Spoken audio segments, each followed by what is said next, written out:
Youth Explore TV gi Young Minds Young Talks ki thorambu mideng tabiru kwai punung pu Santosh Sharma na taram nokchari ngasi akhoi gi episode sida yamni special oiba guest artist nga tani ngasi lengjan duna lebiri basi yamni young oiba yamna talented oiba aduguma ba artist nga tani moi gi acting je naturalistic hai tare yamna natural akhoi gi acting yaw du bi mong to bi akhoi gi direct on real gi type da to bi adugumba mi nga tani akhoi na ngasi sinjari ba mafam asi akhoi gi program asi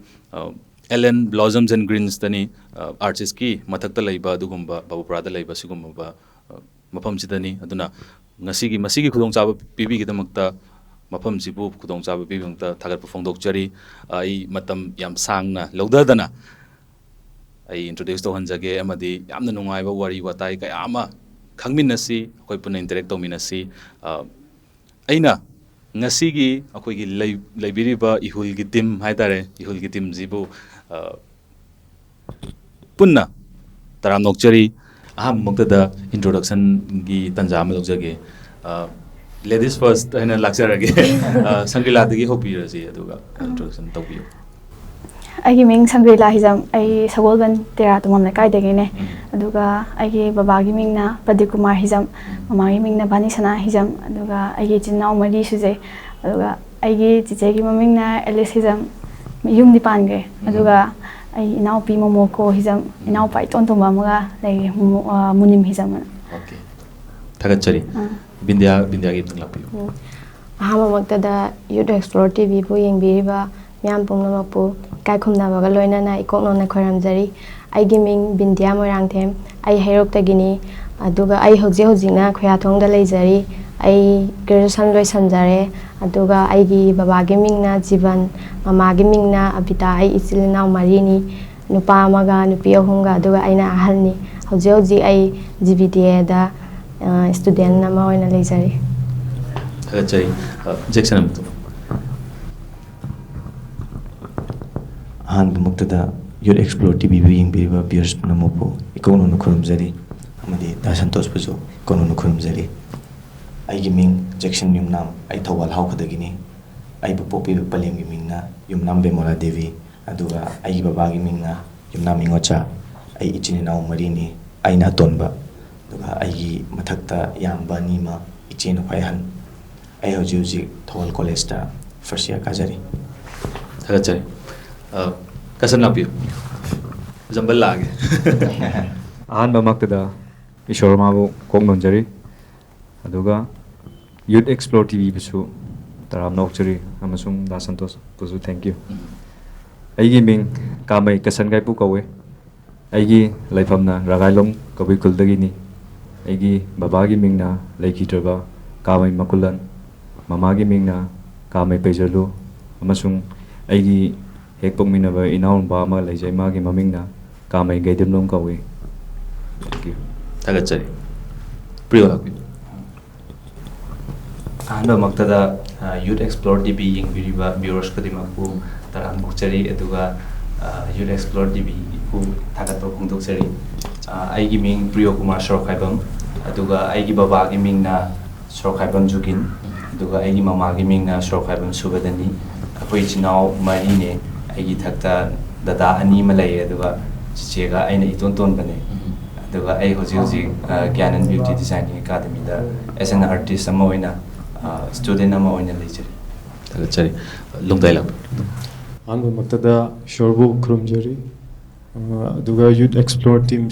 sinbiriba Youth Explore team so thagachari the viewers mayambu iko taramna opchari aigi ming lungdai ming mai kawi aigi baba mingna laikhitraba lungthong mairing mai kawi aigi mama mingna lanlailu mairing mai do ai yamba ani sui inawba ama ai ragailong kabi kuldagi ni ai ado ai GBDA gi GYANAND Beauties Design Academy da chhatra hoina lecture thagachari makhatana aina lakchani ngi je as a youth amoina as a young amoina haitare youth amoina gi aim je koi gi khalamba na ama ko aduga torok bazu ama he torok ba dagi isana pam ba ju ahong ba dum lak ba ju dum yawi adumaina aim kitang thambiu aim gi matang da haitare yamok da dum dai dum hobiro ꯑꯩꯒꯤꯁꯦ ꯑꯩꯒꯤ M ꯏꯟ ꯂꯥꯏꯐꯁꯦ pilot ꯑꯃ ꯑꯣꯏꯕ ꯑꯩ ꯄꯥꯝꯃꯦꯕ ꯑꯉꯥꯡ ꯑꯣꯏꯔꯤꯉꯩꯗꯒꯤ ꯑꯗꯨ ꯑꯣꯏꯔꯁꯨ ꯑꯥꯔꯠꯀꯤ ꯂꯥꯏꯟꯗꯁꯨ ꯑꯃꯨꯛ ꯄꯥꯝꯕ ꯑꯁꯨꯝ ꯀꯩ ꯍꯥꯏꯅꯤ ꯑꯩꯒꯤ ꯑꯣꯏꯅꯗꯤ ꯗꯕꯜꯁꯦ ꯑꯩ ꯁꯨꯝ ꯄꯥꯝꯃꯦꯕ ꯗꯕꯜ ꯃꯍꯧꯁꯥꯒꯤ ꯑꯩ ꯑꯃꯈꯛ ꯄꯥꯝꯗꯦꯕ ꯗꯕꯜ ꯄꯥꯝꯕꯁꯦ ꯑꯩ ꯄꯥꯝꯃꯦ ꯑꯗꯨꯒꯤ ꯑꯣꯏꯅ ꯑꯩ ꯐꯣꯀꯁ ꯑꯅꯤꯃꯛ ꯁꯨꯝ ꯉꯝꯅꯕ ꯑꯩ ꯇꯧꯒꯦ ꯑꯗꯨꯒꯤ ꯑꯦꯝꯗ ꯂꯩꯖꯕ ꯉꯝꯅꯕ ꯍꯣꯠꯅꯕꯤꯌꯨ ꯉꯝꯕꯁꯨ ꯑꯣꯏꯕꯤꯌꯨ ꯇꯦꯛꯁꯟꯒꯤ ꯍꯥꯏꯕꯤꯌꯨ ꯑꯩꯒꯤ ꯑꯦꯝꯁꯦ ꯑꯩ ꯑꯍꯥꯟꯕꯗ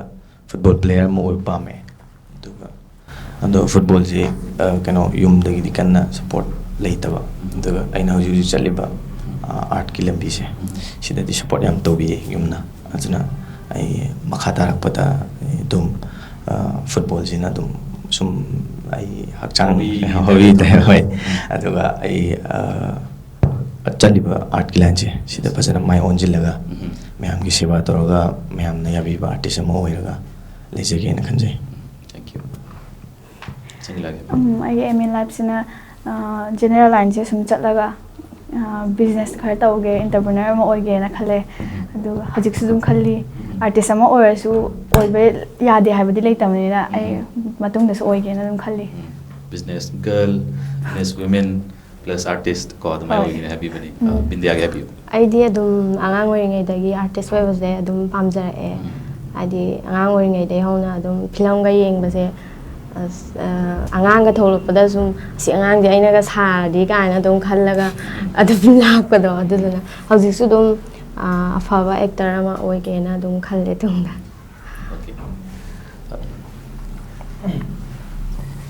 ꯑꯩꯒꯤ ꯑꯦꯝ ꯏꯟ ꯂꯥꯏꯐꯇꯤ ꯑꯩꯁꯨ ꯐꯨꯠꯕꯣꯂꯔ ꯑꯃ ꯑꯣꯏꯅꯤꯡꯉꯤꯀꯣ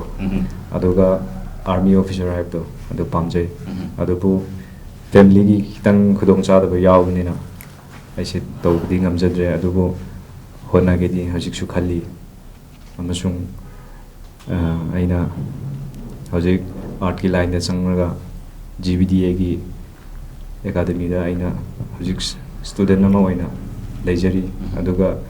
ꯑꯗꯨꯒꯤꯗꯁꯨ ꯑꯩꯅ ꯍꯧꯖꯤꯛ ꯃꯥꯏ ꯄꯥꯛꯅꯕ ꯑꯩꯅ ꯀꯟꯅ ꯍꯣꯠꯅꯖꯒꯦꯅ ꯊꯝꯖꯔꯤ ꯑꯣꯏꯕꯤꯌꯨ ꯃꯥꯏ ꯄꯥꯛꯄ ꯑꯩꯒꯤ ꯑꯣꯏꯅꯗꯤ ꯑꯩꯁꯦ ꯗꯣꯛꯇꯔꯒꯨꯝꯕꯗꯤ ꯌꯥꯝ ꯄꯥꯝꯃꯛꯑꯦ ꯑꯗꯨꯒ ꯑꯉꯥꯡ ꯑꯣꯏꯕꯩꯔꯥ ꯈꯪꯗꯦ ꯑꯗꯨꯝ ꯑꯦꯝꯁꯦ ꯑꯗꯨꯝ ꯆꯦꯟꯕꯗꯣ ꯍꯥꯏꯗꯤ ꯂꯣꯒꯨꯝꯕꯁꯨ ꯇꯝꯅꯤꯡꯉꯦ ꯑꯗꯨꯝ ꯆꯦꯜꯂꯛꯑꯦ ꯑꯗꯨꯝ ꯈꯔ ꯑꯗꯨꯝ ꯃꯤꯅ ꯑꯐꯕ ꯑꯣꯏꯕꯁꯦ ꯑꯗꯨꯝ ꯑꯣꯏꯅꯤꯡꯉꯦꯕ ꯑꯩꯁꯦ ꯑꯗꯨꯒ ꯃꯍꯧꯁꯥꯅ ꯑꯩ ꯑꯗꯨꯝ ꯃꯌꯥꯝꯒꯤ ꯁꯦꯕꯥ ꯇꯧꯕꯁꯤꯗꯤ ꯑꯗꯨꯝ ꯄꯥꯝꯃꯦ ꯍꯥꯏꯗꯤ ꯂꯩꯀꯥꯏꯒꯤ ꯀꯩꯅꯣꯝ ꯇꯧꯕꯗ ꯑꯗꯨꯝ ꯌꯥꯎꯅꯤꯡꯕꯗꯣ ꯑꯗꯨꯗꯤ ꯑꯣꯏꯔꯛꯑꯦ ꯁꯥꯟꯅ ꯈꯣꯠꯅꯕꯁꯨ ꯌꯥꯝ ꯄꯥꯝꯃꯦ ꯑꯗꯨꯒ ꯑꯩ ꯍꯧꯖꯤꯛ ꯍꯧꯖꯤꯛ ꯑꯥꯔꯇꯤꯁ ꯑꯃꯗ ꯆꯪꯉꯛꯑꯕꯅꯤꯅ ꯃꯌꯥꯝꯒꯤ ꯁꯦꯕꯥ ꯇꯧꯕꯅꯤ ꯁꯤꯁꯨꯀꯣ ꯑꯗꯨꯒ ꯃꯌꯥꯝꯒꯤ ꯁꯦꯕꯥ ꯇꯧꯕꯁꯨ ꯄꯥꯝꯃꯦ ꯑꯗꯨꯒ ꯑꯩꯁꯦ ꯕꯤꯖꯤꯅꯦꯁ ꯇꯧꯔꯒ ꯍꯥꯏꯗꯤ ꯑꯥꯔꯠꯀꯤ ꯂꯝꯕꯤꯁꯤꯗ ꯍꯥꯏꯗꯤ ꯑꯥꯔꯠꯀꯤ ꯂꯝꯕꯤꯁꯤꯗ ꯍꯥꯏꯗꯤ ꯃꯇꯦꯡ ꯄꯥꯡꯕꯗꯣ ꯕꯤꯖꯤꯅꯦꯁꯃꯦꯟ ꯑꯃ ꯑꯣꯏꯅ ꯃꯇꯦꯡ ꯁꯨꯝ ꯄꯥꯡꯕꯗꯣ ꯑꯗꯨ ꯄꯥꯝꯃꯤ ꯑꯥꯔꯇꯤꯁꯁꯨ ꯑꯣꯏꯅꯤ ꯕꯤꯖꯤꯅꯦꯁꯁꯨ ꯇꯧꯅꯤ ꯑꯗꯨꯒ ꯑꯅꯤꯃꯛꯁꯨ ꯆꯠꯃꯤꯟꯅꯅꯤ ꯑꯗꯨꯒ ꯃꯇꯦꯡꯁꯨ ꯌꯥꯝ ꯄꯥꯡꯒꯅꯤꯅ ꯍꯥꯏꯕꯅꯤ ꯃꯇꯦꯡ ꯄꯥꯡꯕ ꯉꯝꯕ ꯑꯣꯏꯕꯤꯌꯨ ꯑꯗꯨꯒ ꯇꯨꯡꯗ ꯐꯖꯅ ꯃꯥꯏ ꯄꯥꯛꯄꯁꯨ ꯑꯣꯏꯕꯤꯌꯨ ꯉꯁꯥꯏꯒꯤ ꯑꯩꯈꯣꯏꯒꯤ ꯃꯅꯤꯄꯨꯔꯒꯤ ꯁꯣꯁꯥꯏꯇꯤꯁꯤꯗ ꯍꯥꯏꯕ ꯇꯥꯔꯦ ꯂꯩꯔꯤꯕ ꯑꯩꯈꯣꯏꯒꯤ ꯁ꯭ꯇꯤꯔꯤꯑꯣꯇꯥꯏꯞ ꯑꯩꯈꯣꯏ ꯍꯥꯟꯅꯗꯒꯤ ꯈꯜꯂꯛꯄ ꯑꯁ ꯑꯩꯒꯤ ꯏꯆꯥꯗꯤ ꯗꯣꯛꯇꯔ ꯑꯣꯏꯗꯧꯅꯤ ꯉꯁꯥꯏ ꯄ꯭ꯔꯤꯌꯣꯅ ꯍꯥꯏꯕꯤꯈꯤꯕ ꯀꯣ ꯏꯁꯥꯅꯁꯨ ꯄꯥꯝꯕ ꯍꯥꯏꯇꯥꯔꯦ ꯍꯦꯛ ꯎꯕꯗ ꯑꯁ ꯏꯟꯖꯤꯅꯤꯌꯔ ꯑꯣꯏꯗꯧꯅꯤ ꯑꯗꯒꯤ ꯑꯗꯨ ꯑꯣꯏꯗꯧꯅꯤ ꯀꯥꯏꯅ ꯄꯥꯏꯂꯠ ꯀꯥꯏꯅ ꯍꯥꯏꯕꯤꯈꯤ ꯑꯗꯨꯗꯣ ꯈꯤꯇꯪ ꯑꯩꯈꯣꯏ ꯍꯧꯖꯤꯛ ꯄꯨꯔꯥ ꯗ꯭ꯔꯤꯝꯗꯣ ꯄꯨꯔꯥ ꯃꯨꯊꯠꯂꯦ ꯍꯥꯏꯕꯗꯤ ꯅꯠꯇꯕꯀꯣ ꯍꯥꯏꯗꯤ खितंग थैदोरगा हजिकी एक्टिंग करियर चंगकपसिदा अखोइगी व्हाट इज द अखोइगी सपोर्ट से अखोइगी सपोर्ट से कमाई तोगी फैमिली की सपोर्ट से कमाई तोगी हाबदम हाइबियु प्रियो दे होबियु फैमिली की सपोर्ट से अहान बददी अखोइ फैमिली दी आर्ट की लमजे केम खंगदबा हाइदर अदुम सिगी ददी पुरा नील ने अदुना मोगी सपोर्ट से लेते तौबगांदा खंगदे अइना अहान बसिगा चटपजे अखोइ फैमिली कना हाइदोक्तेबा अदो अखोइ ममा दे हाइदोए अखोइ ममा दे हंगे आई इमा बाबा गा हाइद्रदी तौदी तौदे अदो अदुगी ददी बाबा दे हाइद्रे ममा दा हाइरगा चटले अदुम मतम खरा अदो फैमिली ना काइदनो मा चटले जे गायना अदि खंगदबदिना को अदो खरादी केनो तौरमे अदुगा आइगी आइना तौबदा सुम थवाइ यावजबा अदुगा अइना तौबसिदा यापिरे ए हुजिक्ति अदुम सपोर्ट अदुम लेरे है फैमिली की सपोर्ट फजन लेरे हाना लेम द तारगसु की दना होतना आइदो पंगम द तारगसु हाइतारे ओपन वरगा याम फजना ꯑꯩꯈꯣꯏ ꯍꯤꯔꯝꯁꯤꯗ ꯆꯪꯖꯟꯕꯤꯔꯤꯅ ꯇꯥꯛꯄꯤꯕꯅꯤ ꯌꯥꯝ ꯅꯨꯡꯉꯥꯏꯖꯩ ꯀꯁꯟꯒꯤꯅ ꯀꯃꯥꯏꯅ ꯇꯧꯕꯤꯕꯅꯣ ꯑꯝꯇꯪ ꯍꯥꯏꯕꯤꯌꯨ ꯑꯩꯒꯤꯅ ꯐꯦꯃꯤꯂꯤ ꯁꯞꯄꯣꯔꯠ ꯍꯥꯏꯔꯗꯤ ꯑꯩ ꯄꯣꯛꯇ꯭ꯔꯤꯉꯩ ꯃꯃꯥꯡꯗ ꯑꯩꯒꯤ ꯕꯕꯥ ꯂꯩꯈꯤꯗ꯭ꯔꯕ ꯕꯕꯥꯁꯨ ꯏꯕꯣꯛ ꯈꯣꯏꯒꯤ ꯇꯨꯡ ꯏꯜꯂꯒ ꯆꯥꯏꯜ ꯑꯥꯔꯇꯤꯁ ꯑꯃ ꯑꯣꯏꯅ ꯗ꯭ꯔꯥꯃꯥ ꯑꯃꯗ ꯌꯥꯎꯍꯧꯋꯦ ꯑꯗꯨꯒꯤ ꯃꯔꯤꯅꯔꯥ ꯈꯪꯗꯦ ꯑꯩꯁꯨ ꯑꯥꯔꯠꯀꯤ ꯂꯥꯏꯟꯗ ꯑꯗꯨꯝ ꯄꯥꯝꯃꯦꯕ ꯆꯪꯅꯤꯡꯕꯗꯣ ꯆꯪꯖꯕ ꯑꯗꯨꯝ ꯐꯪꯖꯕꯒꯤ ꯍꯔꯥꯎꯕꯁꯨ ꯂꯩ ꯑꯗꯨꯒ ꯐꯦꯃꯤꯂꯤꯒꯤ ꯁꯞꯄꯣꯔꯠꯇ ꯍꯥꯏꯔꯗꯤ ꯑꯍꯥꯟꯕꯗꯗꯤ ꯏꯃꯥ ꯕꯕꯥ ꯂꯩꯔꯤꯉꯩꯗꯁꯨ ꯑꯁꯤꯒꯨꯝꯕꯗ ꯁꯞꯄꯣꯔꯠ ꯐꯖꯅ ꯐꯨꯜ ꯇꯧꯕꯗꯤ ꯅꯠꯇꯦꯕ ꯄꯤꯕꯗꯤ ꯉꯝꯗꯦꯕ ꯃꯣꯏꯁꯨ ꯑꯗꯨꯕꯨ ꯈꯪꯗꯦ ꯍꯧꯖꯤꯛꯄꯨꯗꯤ ꯑꯗꯨꯝ ꯅꯨꯡꯗ ꯊꯃꯣꯏ ꯅꯨꯡꯗꯕ ꯁꯞꯄꯣꯔꯠ ꯇꯧꯕꯤꯔꯦ ꯑꯗꯨꯒꯤꯁꯨ ꯌꯥꯝ ꯊꯥꯒꯠꯆꯔꯤ ꯑꯣꯀꯦ ꯃꯄꯥꯟ ꯊꯣꯡꯗ ꯎꯠꯇ꯭ꯔꯒꯁꯨ ꯑꯩꯈꯣꯏꯒꯤ ꯃꯅꯨꯡꯗꯗꯤ ꯐꯖꯅ ꯇꯧꯔꯤꯅ ꯍꯥꯏꯕꯗꯨ ꯇꯥꯛꯄꯤꯕꯅꯦ ꯑꯣꯀꯦ ꯕꯤꯟꯗꯤꯌꯥꯒꯤ ꯑꯝꯇꯪ ꯍꯥꯏꯕꯤꯌꯨ ꯑꯩꯒꯤꯁꯨ ꯑꯍꯥꯟꯕꯗꯗꯤ ꯑꯩꯈꯣꯏ ꯕꯥꯅ ꯈꯤꯇꯪ ꯄꯥꯝꯖꯗꯕ ꯍꯥꯏꯇꯥꯔꯦ ꯄꯥꯝꯖꯗꯕ ꯍꯥꯏꯗꯤ ꯁꯤꯒꯤ ꯂꯝꯕꯤꯁꯤꯗ ꯑꯩꯈꯣꯏꯒꯤ ꯐꯦꯃꯤꯂꯤꯅ ꯍꯥꯏꯗꯤ ꯏꯃꯨꯡ ꯃꯅꯨꯡꯗꯒꯤ ꯀꯅꯥꯝꯇ ꯆꯪꯈꯤꯕ ꯂꯩꯇꯦꯕ ꯑꯗꯨꯗꯨꯅ ꯍꯥꯏꯗꯤ ꯈꯪꯗꯕꯒꯤ ꯅꯨꯄꯤꯅꯤꯅ ꯑꯃ ꯃꯊꯦꯡꯗ ꯆꯠꯄ ꯈꯣꯠꯄ ꯑꯗꯨꯒꯤ ꯈꯜꯂꯒ ꯈꯤꯇꯪ ꯆꯦꯂꯦꯟꯖꯦꯁ ꯊꯦꯡꯅꯔꯛꯄ ꯌꯥꯏ ꯀꯥꯏꯅ ꯑꯗꯨꯒꯤ ꯑꯗꯨꯝ ꯑꯩꯅ ꯄꯥꯝꯖꯕꯗꯣ ꯎꯕꯤꯕꯗꯒꯤ ꯍꯧꯖꯤꯛꯇꯤ ꯑꯗꯨꯝ ꯃꯃꯥꯅꯁꯨ ꯑꯗꯒꯤ ꯑꯩꯈꯣꯏ ꯕꯥꯅꯁꯨ ꯐꯨꯜ ꯁꯞꯄꯣꯔꯠ ꯇꯧꯕꯤꯔꯦ ꯑꯗꯨꯝ ꯍꯣꯠꯅꯔꯤꯕꯁꯤꯗ ꯍꯤꯔꯝꯁꯤꯗ ꯐꯖꯅ ꯁꯞꯄꯣꯔꯠ ꯇꯧꯕꯤꯔꯦꯅ ꯍꯥꯏꯕꯤꯕꯅꯤ ꯁꯪꯒ꯭ꯔꯤꯂꯥꯒꯤꯗꯤ ꯁꯞꯄꯣꯔꯠꯀꯤ ꯍꯥꯏꯔꯗꯤ ꯐꯨꯜ ꯁꯞꯄꯣꯔꯠꯅꯦ ꯃꯃꯥꯁꯨ ꯁꯨꯃꯥꯡ ꯂꯤꯂꯥ ꯑꯥꯔꯇꯤꯁꯅꯦꯕ ꯅꯨꯄꯤꯒꯤ ꯑꯗꯨꯅ ꯑꯦꯛꯀꯨꯝꯕ ꯇꯧꯕ ꯑꯗꯒꯤ ꯃꯤ ꯃꯃꯥꯡ ꯊꯣꯛꯂꯛꯄꯁꯦ ꯌꯥꯝ ꯄꯥꯝꯖꯕ ꯕꯕꯥꯅꯁꯨ ꯌꯥꯝ ꯄꯥꯝꯖꯔꯝꯃꯦ ꯑꯗꯨꯅ ꯁꯞꯄꯣꯔꯠꯇꯤ ꯂꯣꯏ ꯇꯧꯋꯦ ꯊꯥꯒꯠꯆꯔꯤ ꯁꯞꯄꯣꯔꯠ ꯐꯖꯅ ꯇꯧꯔꯦ ꯑꯗꯨꯒ ꯖꯦꯛꯁꯟꯒꯤ ꯑꯩꯒꯤꯗꯤ ꯑꯩꯈꯣꯏ ꯑꯍꯥꯟꯕꯗꯗꯤ ꯑꯩꯅ ꯁꯤꯒꯤ ꯗꯥꯟꯁꯔꯒꯤ ꯍꯧꯔꯛꯄꯁꯦ ꯑꯩ ꯗꯥꯟꯁꯔ ꯑꯃ ꯑꯣꯏꯅ ꯍꯧꯔꯛꯑꯦꯕꯀꯣ ꯑꯗꯨꯒ ꯗꯥꯟꯁꯔ ꯑꯣꯏꯅ ꯍꯧꯔꯛꯄꯁꯤꯗ ꯌꯨꯝꯒꯤ ꯐꯦꯃꯤꯂꯤꯒꯤ ꯁꯞꯄꯣꯔꯠꯁꯦ ꯑꯩꯈꯣꯏ ꯏꯃꯥ ꯈꯛꯇꯪ ꯍꯥꯟꯅ ꯇꯧꯔꯝꯃꯤ ꯑꯩꯈꯣꯏ ꯏꯃꯥꯁꯦ ꯈꯛꯇꯪ ꯍꯥꯟꯅ ꯇꯧꯔꯝꯃꯤ ꯌꯥꯝ ꯄꯥꯝꯖꯕ ꯍꯥꯏꯇꯥꯔꯦ ꯃꯆꯥꯅꯒ ꯖꯒꯣꯏ ꯁꯥꯕꯗ ꯌꯦꯡꯉ ꯍꯔꯥꯎꯖꯕ ꯈꯣꯠꯄ ꯑꯗꯨꯗ ꯁꯨꯝ ꯄꯥꯝꯖꯕꯏꯃꯥꯅ ꯁꯞꯄꯣꯔꯠ ꯑꯗꯨꯝ ꯇꯧꯕꯤ ꯑꯗꯨ ꯀꯟꯅ ꯑꯩꯈꯣꯏꯒꯤ ꯐꯦꯃꯤꯂꯤꯁꯦ ꯀꯟꯅ ꯑꯍꯥꯟꯕꯗꯗꯤ ꯀꯩꯁꯨ ꯌꯥꯝ ꯀꯟꯅ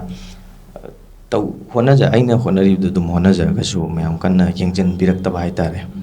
ꯑꯗꯨꯒ ꯈꯔ ꯂꯩꯔꯕ ꯃꯇꯨꯡꯗꯗꯤ ꯑꯩꯒꯤ ꯍꯦꯛ ꯄꯣꯛꯃꯤꯟꯅꯕ ꯏꯌꯥꯝꯕ ꯃꯔꯥꯗꯣꯅ ꯌꯨꯝꯅꯥꯝ ꯑꯗꯒꯤ ꯑꯗꯨꯝ ꯐꯨꯜ ꯁꯞꯄꯣꯔꯠꯅꯦ ꯍꯧꯖꯤꯛ ꯃꯥꯅ ꯑꯩꯉꯣꯟꯗ ꯇꯧꯕꯤꯁꯦ ꯑꯗꯨꯝ ꯌꯥꯝ ꯐꯖꯅ ꯇꯧꯕꯤꯔꯦ ꯍꯥꯏꯇꯥꯔꯦ ꯌꯨꯝꯗꯒꯤ ꯑꯩꯒꯤ ꯑꯣꯏꯅꯗꯤ ꯐꯦꯃꯤꯂꯤ ꯁꯞꯄꯣꯔꯠꯁꯦ ꯐꯦꯃꯤꯂꯤ ꯁꯞꯄꯣꯔꯠ ꯇꯧꯕꯤꯌꯦ ꯑꯗꯨꯒ ꯇꯧꯕ ꯑꯣꯏꯔꯁꯨ ꯑꯥꯔꯠꯀꯤ ꯂꯥꯏꯟꯗꯁꯨ ꯇꯧꯋꯦꯕ ꯑꯗꯣ ꯏꯃꯥꯅꯗꯤ ꯂꯥꯏꯔꯤꯛꯇ ꯄ꯭ꯔꯥꯏꯌꯣꯔꯤꯇꯤꯁꯦ ꯍꯥꯟꯅ ꯄꯤꯅꯤꯡꯉꯦꯕ ꯂꯥꯏꯔꯤꯛꯇ ꯍꯥꯟꯅ ꯐꯥꯔꯁ ꯄ꯭ꯔꯥꯏꯌꯣꯔꯤꯇꯤ ꯄꯤꯅꯤꯡꯕ ꯑꯗꯨ ꯑꯣꯏꯕꯅꯤ나 ꯑꯗꯨ ꯑꯣꯏꯖꯔꯁꯨ ꯑꯥꯔꯠꯀꯤ ꯂꯥꯏꯟꯗꯁꯨ ꯑꯃꯨꯛ ꯁꯞꯄꯣꯔꯠ ꯇꯧꯔꯤꯕ ꯏꯃꯥꯅꯁꯨ ꯀꯩꯁꯨ ꯑꯀꯥꯏꯕ ꯌꯥꯝ ꯂꯩꯇꯦ ꯑꯗꯣ ꯏꯃꯥꯅꯗꯤ ꯑꯗꯨꯝ ꯂꯣꯏꯅꯃꯛꯇ ꯁꯞꯄꯣꯔꯠ ꯇꯧꯋꯦ ꯑꯩꯗꯤ ꯄꯨꯟꯅ ꯁꯞꯄꯣꯔꯠ ꯇꯧꯋꯦꯅ ꯍꯥꯏꯕꯤꯕꯅꯤ ꯉꯁꯥꯏꯒꯤ ꯑꯩꯅ ꯃꯊꯪꯗ ꯂꯥꯛꯆꯅꯤꯡꯉꯤꯁꯦ ꯏꯁꯥꯒꯤ ꯀꯝꯃ꯭ꯌꯨꯅꯤꯇꯤꯒꯤ ꯑꯣꯏꯅꯗꯤ ꯀꯔꯤ ꯀꯔꯤ ꯍꯥꯟꯅ ꯇꯧꯕꯤꯔꯝꯃꯤ ꯑꯗꯨꯝꯇꯪ ꯍꯥꯏꯕꯤꯌꯨ ꯂꯨꯝꯗꯥꯏꯒꯤ ꯑꯦꯛꯇꯤꯡ ꯀꯔꯤꯌꯔꯁꯤꯗ ꯍꯥꯏꯕ ꯇꯥꯔꯦ ꯑꯦꯛꯇꯤꯡ ꯀꯔꯤꯌꯔꯁꯤꯗ ꯑꯩꯒꯤ ꯑꯣꯏꯅꯗꯤ ꯑꯩ ꯗ꯭ꯔꯃꯥ ꯍꯥꯟꯅ ꯌꯥꯎꯔꯝꯃꯦꯕ ꯗ꯭ꯔꯃꯥ ꯑꯩꯈꯣई ꯀꯩꯅꯣꯒꯤ ꯀꯕꯨꯏꯒꯤꯅꯦ ꯀꯕꯨꯏ ꯗ꯭ꯔꯃꯥ ꯌꯥꯎꯔꯒ ꯁꯨꯝ ꯀꯩ ꯍꯥꯏꯅꯤ ꯁꯞꯄꯣꯔꯇꯤꯡꯗ ꯌꯥꯎꯕ ꯁꯞꯄꯣꯔꯇꯤꯡꯗ ꯑꯗꯨꯝ ꯌꯥꯎꯕꯀꯣ ꯑꯗꯣ ꯑꯣꯖꯥ ꯁ꯭ꯇꯥꯔ ꯔꯦꯄꯔꯇꯔꯤ ꯍꯥꯏꯅ ꯑꯃ ꯂꯩꯌꯦꯕ ꯑꯩꯈꯣꯏ ꯁ꯭ꯇꯥꯔ ꯔꯦꯄꯔꯇꯔꯤꯒꯤ ꯗ꯭ꯔꯃꯥ ꯃꯈꯥꯗ ꯁꯨꯝ ꯇꯧꯔꯒ ꯌꯥꯎꯔꯛꯄ ꯑꯗꯨꯝ ꯑꯗꯨꯗꯒꯤ ꯑꯦꯜꯕꯝ ꯈꯔꯁꯨ ꯑꯃꯨꯛ ꯀꯨꯝꯃꯦꯕ ꯑꯦꯜꯕꯝ ꯑꯃ ꯑꯅꯤ ꯑꯗꯨꯝ ꯀꯨꯝꯃꯦ ꯀꯕꯨꯏꯒꯤ ꯍꯣꯏ ꯑꯗꯨꯗꯒꯤ ꯑꯗꯨꯝ ꯁꯤ ꯏꯆꯦꯒ ꯇꯧꯔꯒ ꯁꯨꯝ ꯁꯤꯒꯤ ꯂꯥꯏꯟꯗ ꯂꯥꯛꯈꯤꯕꯅꯦ ꯈꯤꯇꯪ ꯀꯟꯖꯔꯒ ꯀꯁꯟꯗ ꯑꯃꯨꯛꯀ ꯂꯥꯛꯆꯒꯦ ꯀꯁꯟꯒꯤꯁꯨ ꯀꯔꯤ ꯀꯔꯤ ꯀꯃꯥꯏꯅ ꯂꯩꯕꯤꯔꯝꯃꯤ ꯍꯥꯏꯗꯤ ꯁꯤꯒꯤ ꯀꯩꯅꯣꯁꯤꯗ ꯂꯥꯛꯇ꯭ꯔꯤꯉꯩ ꯇꯟꯖꯥꯁꯤꯗ ꯍꯥꯏꯇꯥꯔꯦ ꯏꯁꯥꯒꯤ ꯑꯣꯏꯅ ꯀꯝꯃꯤꯇꯤꯒꯤ ꯑꯣꯏꯅ ꯀꯩ ꯀꯩ ꯇꯧꯕꯤꯕ ꯂꯩꯕꯤꯈꯤꯕ꯭ꯔꯥ ꯑꯗꯨꯝ ꯍꯥꯏꯕꯤꯌꯨ ꯁꯤ ꯏꯍꯨꯜ ꯋꯦꯕ ꯁꯤꯔꯤꯁ ꯑꯁꯤ ꯌꯥꯎꯗ꯭ꯔꯤꯉꯩꯁꯤꯗ ꯑꯩꯁꯦ ꯑꯍꯥꯟꯕ ꯑꯩꯈꯣꯏꯒꯤ ꯀꯕꯨꯏ ꯖꯥꯇꯤꯒꯤ ꯑꯦꯜꯕꯝ ꯑꯅꯤꯗ ꯁꯞꯄꯣꯔꯇꯤꯡ ꯔꯣꯜ ꯑꯣꯏꯅ ꯃꯇꯦꯛ ꯌꯥꯎꯔꯝꯃꯤ ꯌꯥꯎꯕ ꯐꯪꯕꯁꯤꯗ ꯃꯦꯟ ꯑꯣꯏꯅ ꯑꯩꯅ ꯌꯥꯎꯕ ꯐꯪꯕꯁꯤꯗꯤ ꯏꯆꯦ ꯄ꯭ꯔꯤꯇꯤ ꯄꯥꯜꯃꯩꯀꯣ ꯀꯣꯁꯇ꯭ꯌꯨꯝ ꯗꯤꯖꯥꯏꯅꯔ ꯑꯣꯏꯅ ꯍꯧꯖꯤꯛꯁꯨ ꯂꯩꯖꯔꯤ ꯗ꯭ꯔꯤꯝ ꯁ꯭ꯇꯦꯟ ꯄ꯭ꯔꯗꯛꯁꯟꯒꯤ ꯃꯅꯨꯡꯁꯤꯗ ꯑꯗꯨꯗ ꯃꯥꯒꯤ ꯊ꯭ꯔꯨꯗꯒꯤ ꯑꯩꯈꯣꯏꯒꯤ ꯁꯔ ꯒ꯭ꯌꯥꯅꯟꯕꯨ ꯊꯦꯡꯅꯕ ꯐꯪꯕꯒꯤ ꯇꯥꯟꯖꯥꯗꯨꯁꯨ ꯑꯩꯅ ꯐꯪꯖꯩ ꯑꯗꯨꯒ ꯑꯗꯨꯒꯤ ꯃꯊꯛꯇ ꯑꯩꯈꯣꯏꯒꯤ ꯍꯧꯖꯤꯛ ꯏꯕꯣꯛ ꯍꯥꯏꯇꯥꯔꯦꯀꯣ ꯏꯕꯣꯛ ꯀꯝꯕꯨꯏ ꯂꯨꯡꯂꯨ ꯂꯣꯡꯃꯩ ꯍꯥꯏꯅ ꯃꯥꯅ ꯏꯕꯤꯕ ꯏꯁꯩꯅꯤ ꯑꯗꯨꯒ ꯁꯩꯁꯛꯄꯤꯁꯤꯅ ꯁꯣꯅꯤꯌꯥ ꯄꯥꯜꯃꯩ ꯑꯃꯁꯨꯡ ꯄꯥꯜꯃꯩꯆꯨꯡ ꯄꯥꯜꯃꯩ ꯍꯥꯏꯅ ꯑꯩꯈꯣꯏ ꯔꯒꯥꯏꯂꯣꯡ ꯀꯕꯨꯏ ꯈꯨꯜꯗꯒꯤꯅꯤ ꯑꯗꯨꯝ ꯃꯕꯥꯅꯤꯒꯤ ꯏꯁꯩꯗꯨꯗ ꯑꯩꯅ ꯑꯗꯨꯝ ꯂꯥꯏꯕꯛ ꯐꯕꯒꯤ ꯑꯗꯨꯝ ꯌꯥꯎꯕ ꯐꯪꯖꯩ ꯑꯗꯨꯒ ꯑꯅꯤꯁꯨꯕ ꯑꯦꯜꯕꯝꯁꯤꯅ ꯖꯦꯟꯄꯨ ꯍꯥꯏꯅ ꯑꯃ ꯑꯩꯈꯣꯏꯒꯤ ꯀꯕꯨꯏꯒꯤ ꯁꯤꯡꯒꯔ ꯑꯃꯁꯨ ꯂꯩ ꯃꯥꯒꯤ ꯏꯁꯩꯗ ꯖꯤꯅꯥꯒ ꯃꯕꯥꯅꯤ ꯁꯛꯃꯤꯟꯅꯕ ꯃꯅꯤꯄꯨꯔꯤꯒ ꯀꯕꯨꯏꯒ ꯃꯤꯛꯁ ꯀꯣ ꯑꯗꯨ ꯑꯦꯜꯕꯝ ꯑꯅꯤꯗ ꯌꯥꯎꯕ ꯐꯪꯖꯩ ꯑꯩꯅ ꯃꯈꯥ ꯇꯥꯅ ꯑꯝꯇꯪ ꯍꯪꯖꯍꯧꯒꯤ ꯃꯔꯛꯁꯤꯗ ꯍꯥꯏꯇꯥꯔꯦ ꯉꯁꯥꯏꯒꯤ ꯀꯕꯨꯏꯒꯤ ꯑꯣꯏꯅ ꯂꯩꯔꯤꯕ ꯑꯩꯈꯣꯏꯒꯤ ꯀꯝꯃ꯭ꯌꯨꯅꯤꯇꯤꯒꯤ ꯑꯣꯏꯅ ꯍꯥꯏꯇꯥꯔꯦ ꯐꯖꯅ ꯇꯧꯔꯝꯃꯤꯅꯤ ꯑꯦꯜꯕꯝꯗ ꯑꯗꯒꯤ ꯀꯩꯗ ꯑꯩꯈꯣꯏꯒꯤ ꯁꯄꯣꯔꯇꯤꯡ ꯑꯣꯏꯅꯁꯨ ꯑꯗꯒꯤ ꯂꯤꯗ ꯑꯣꯏꯅꯁꯨ ꯌꯥꯎꯕꯤꯔꯝꯕꯁꯨ ꯌꯥꯏ ꯑꯗꯨꯃꯥꯏꯅ ꯇꯧꯔꯝꯃꯒ ꯍꯧꯖꯤꯛ ꯋꯦꯕ ꯁꯤꯔꯤꯁꯇꯁꯦ ꯂꯥꯛꯑꯀꯥꯟꯁꯤꯗ ꯍꯥꯏꯇꯥꯔꯦ ꯁꯤꯗ ꯑꯩꯈꯣꯏꯒꯤ ꯄꯨꯜꯂꯤꯕ ꯀꯥꯡꯕꯨ ꯍꯥꯏꯗꯤ ꯚꯥꯏꯕ ꯑꯩꯈꯣꯏ ꯏꯟꯚꯥꯏꯔꯟꯃꯦꯟ ꯑꯗꯒꯤ ꯂꯩꯔꯤꯕ ꯁꯤ ꯀꯃꯥꯏꯅ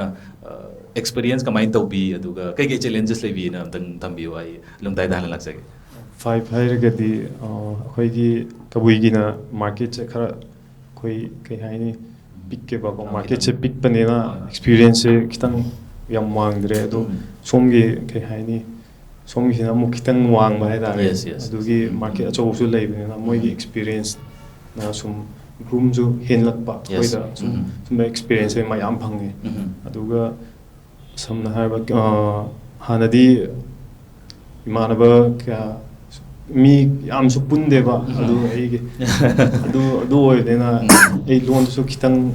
ꯑꯋꯥꯕ ꯑꯩ ꯈꯤꯇꯪ ꯂꯩꯌꯦ ꯑꯗꯨ ꯍꯧꯖꯤꯛꯇꯤ ꯈꯤꯇꯪ ꯑꯁꯤꯐꯥꯎ ꯏꯝꯄ꯭ꯔꯨꯚ ꯇꯧꯔꯕꯅꯦꯕ ꯑꯩ ꯃꯌꯥꯝꯗꯒꯤ ꯀꯩꯅꯣ ꯃꯇꯦꯡ ꯑꯣꯏꯔꯒꯀꯣ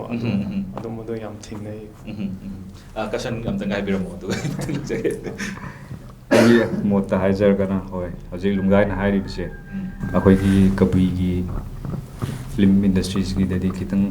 ꯂꯣ ꯑꯣꯏꯔꯦ ꯑꯗꯨꯒ ꯑꯩꯈꯣꯏꯒꯤ ꯍꯧꯖꯤꯛ ꯃꯅꯤꯄꯨꯔꯤꯒꯤ ꯑꯣꯏꯅꯗꯤ ꯈꯤꯇꯪ ꯍꯥꯟꯅꯗꯒꯤꯒ ꯍꯥꯏꯔꯗꯤ ꯈꯤꯇꯪ ꯆꯥꯎꯈꯠꯄꯁꯦ ꯍꯧꯖꯤꯛ ꯏꯟꯀ꯭ꯔꯤꯖ ꯑꯣꯏꯔꯦꯕꯀꯣ ꯑꯗꯨꯅ ꯑꯗꯨꯝ ꯑꯩꯈꯣꯏꯅ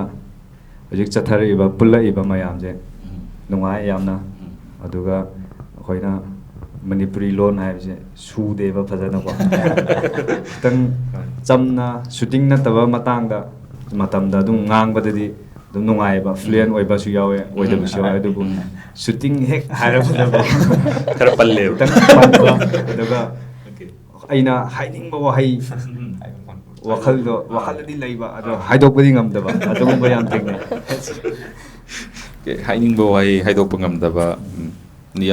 ꯊꯦꯡꯅꯕꯤꯔꯝꯒꯅꯤ ꯍꯥꯟꯅꯁꯨ ꯊꯦꯡꯅꯔꯝꯒꯅꯤ ꯑꯣꯀꯦ ꯑꯗꯨꯝ ꯍꯧꯖꯤꯛꯀꯤ ꯑꯣꯏꯅꯗꯤ ꯌꯥꯝꯅ ꯏꯝꯄ꯭ꯔꯨꯚ ꯑꯣꯏꯔꯦꯅ ꯇꯥꯛꯄꯤ ꯑꯗꯨꯒ ꯗꯥꯏꯂꯣഗ് ꯇꯧꯔꯛꯄꯗꯁꯨ ꯂꯨꯡꯗꯥꯏꯒꯤ ꯗꯥꯏꯂꯣഗ്ꯁꯦ ꯀꯩ ꯍꯥꯏꯇꯥꯔꯦ ꯑꯩꯈꯣꯏꯒꯤ ꯌꯥꯝꯅ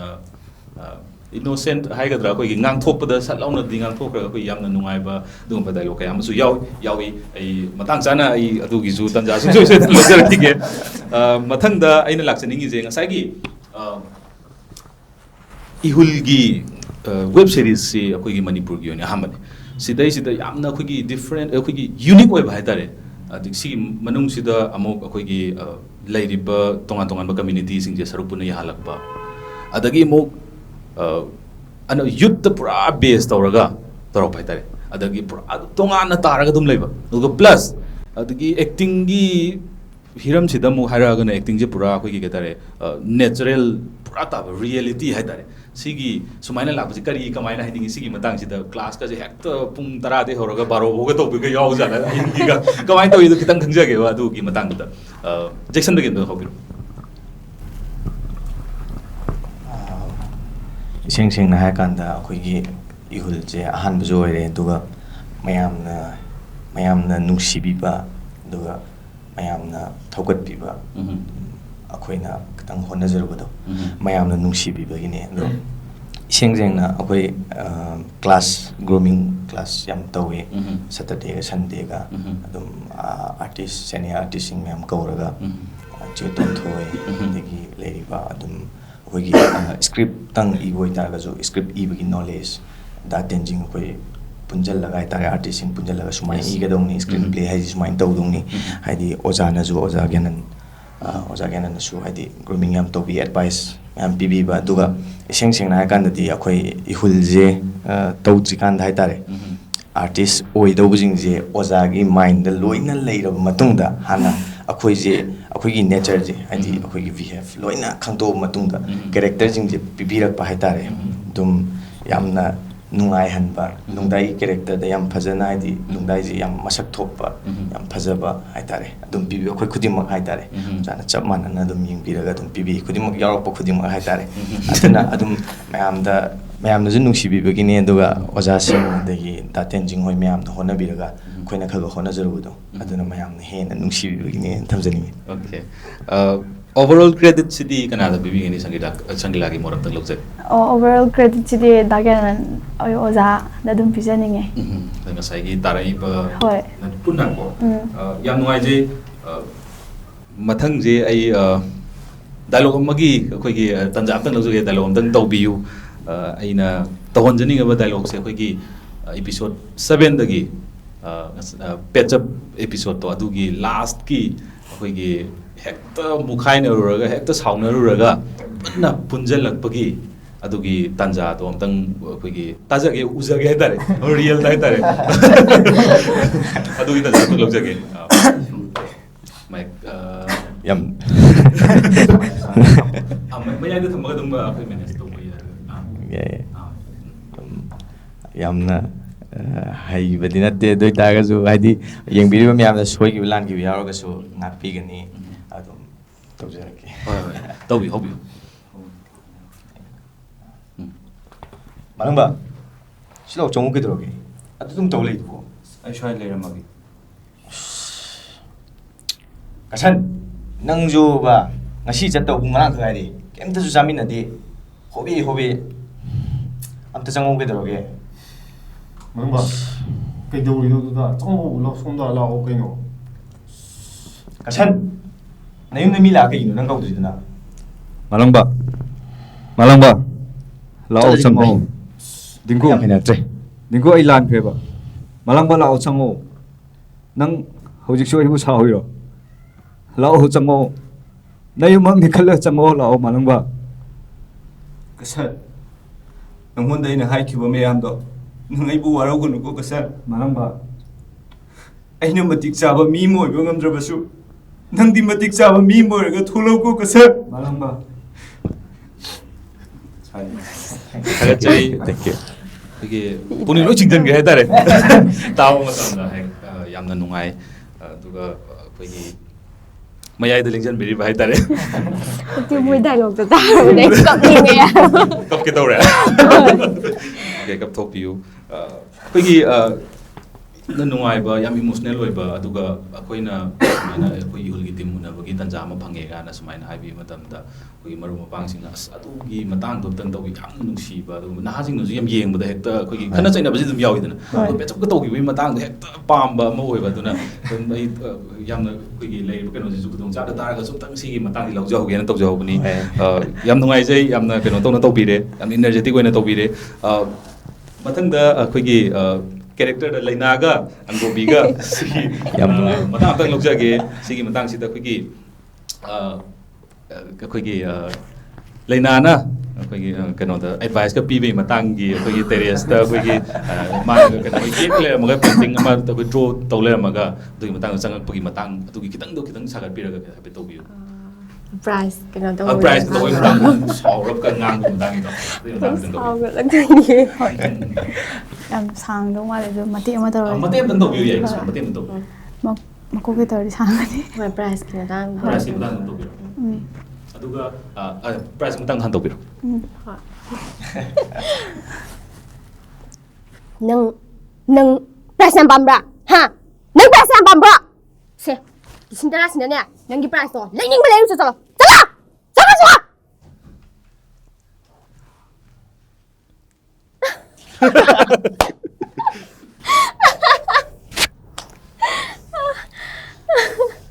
Kaino noi ba du hen mandro. Nang angang oi da to nang dumai ngang du bo. Adu di khare hen man ma mali da. Khangde da. Aina ngang oi ngai da khoi ba se. Let's go. mathang da aina sagi Leina je phage to wi matang da kan bi Angobi na kan bi do adu matang ai to wi matang do adu matek to maga adu ga yam phajaba matek ama koina sum khanja bai tare ꯃꯤꯌꯥꯝꯒꯤ ꯁꯦꯕꯥ ꯇꯧꯕꯁꯤ ꯏꯁꯣꯔꯒꯤ ꯁꯦꯕꯥ ꯇꯧꯕꯅꯤꯒ ꯍꯥꯏꯕꯒꯤ ꯃꯇꯥꯡ ꯑꯃ ꯌꯥꯎꯏꯗꯅ ꯑꯗꯨꯒꯤ ꯃꯇꯥꯡꯗꯨ ꯃꯨꯟꯅ ꯇꯧꯕꯤꯌꯨ ꯈꯤꯇꯪ ꯀꯩꯅꯣ ꯇꯧꯔꯁꯨ ꯇꯧ ꯍꯣꯏ ꯍꯣꯏ ꯈꯪꯉꯦ ꯑꯁ ꯂꯥꯎꯕꯁꯦ ꯃꯥꯏꯀ꯭ꯔꯣꯐꯣꯟ ꯁꯦꯒꯥꯏꯒ꯭ꯔꯦ